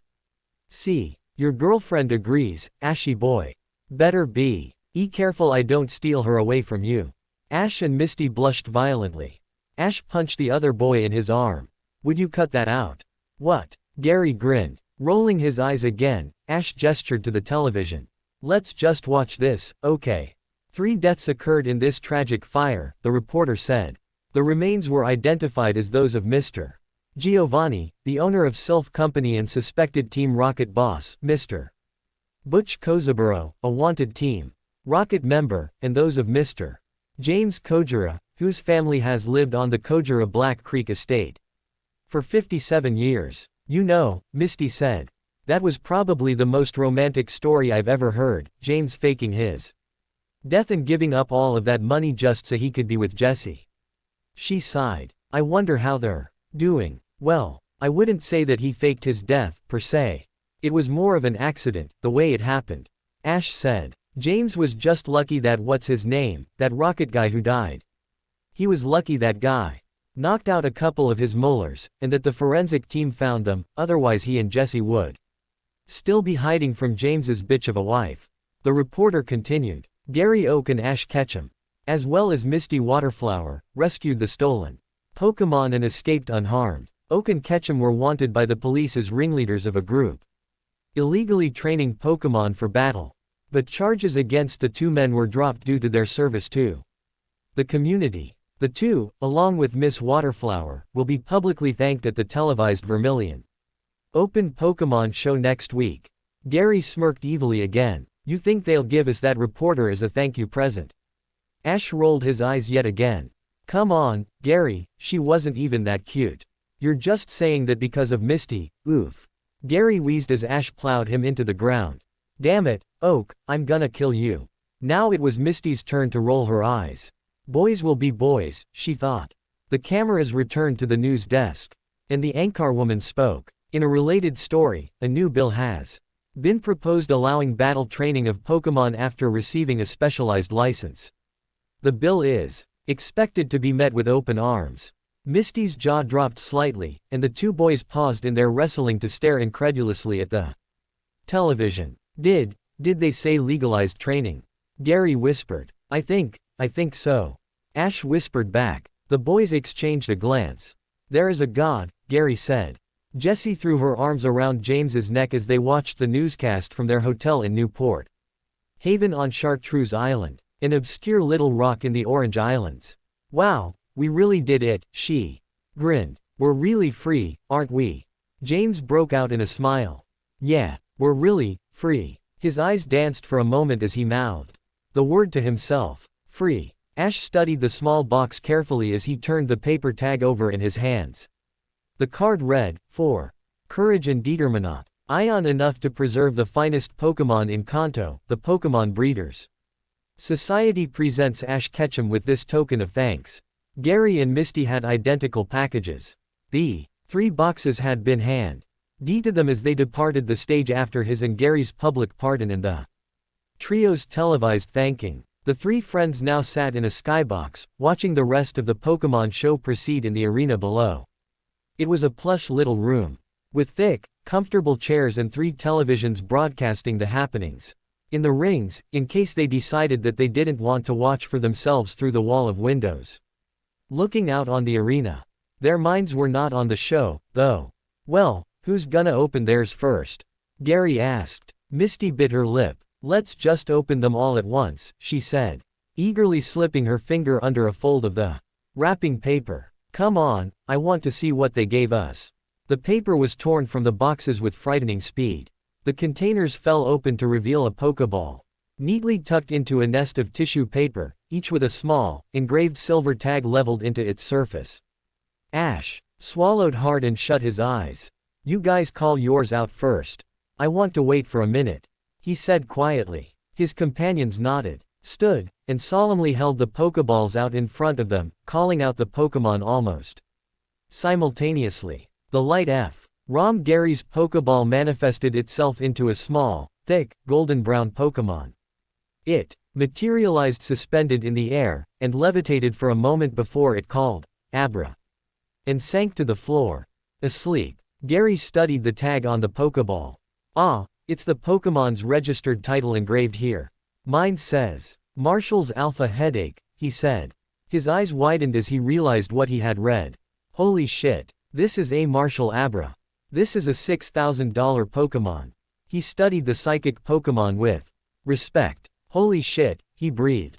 A Marshall Abra. He returned the Pokemon and sank back into his chair, stunned. Misty grinned widely. Wow, I wonder what I got. A beam of painfully white light swirled into a small, round, pink shape. Ooh, a Jigglypuff. Misty squealed, dropping to her knees and embracing the little, balloonish creature. The Pokemon's eyes bulged slightly. Puff, it whimpered. Oh, I'm sorry, did I squish you? Misty said, releasing the Pokemon. It didn't seem to hold a grudge, though, as it jumped into her lap and threw its tiny arms around her waist.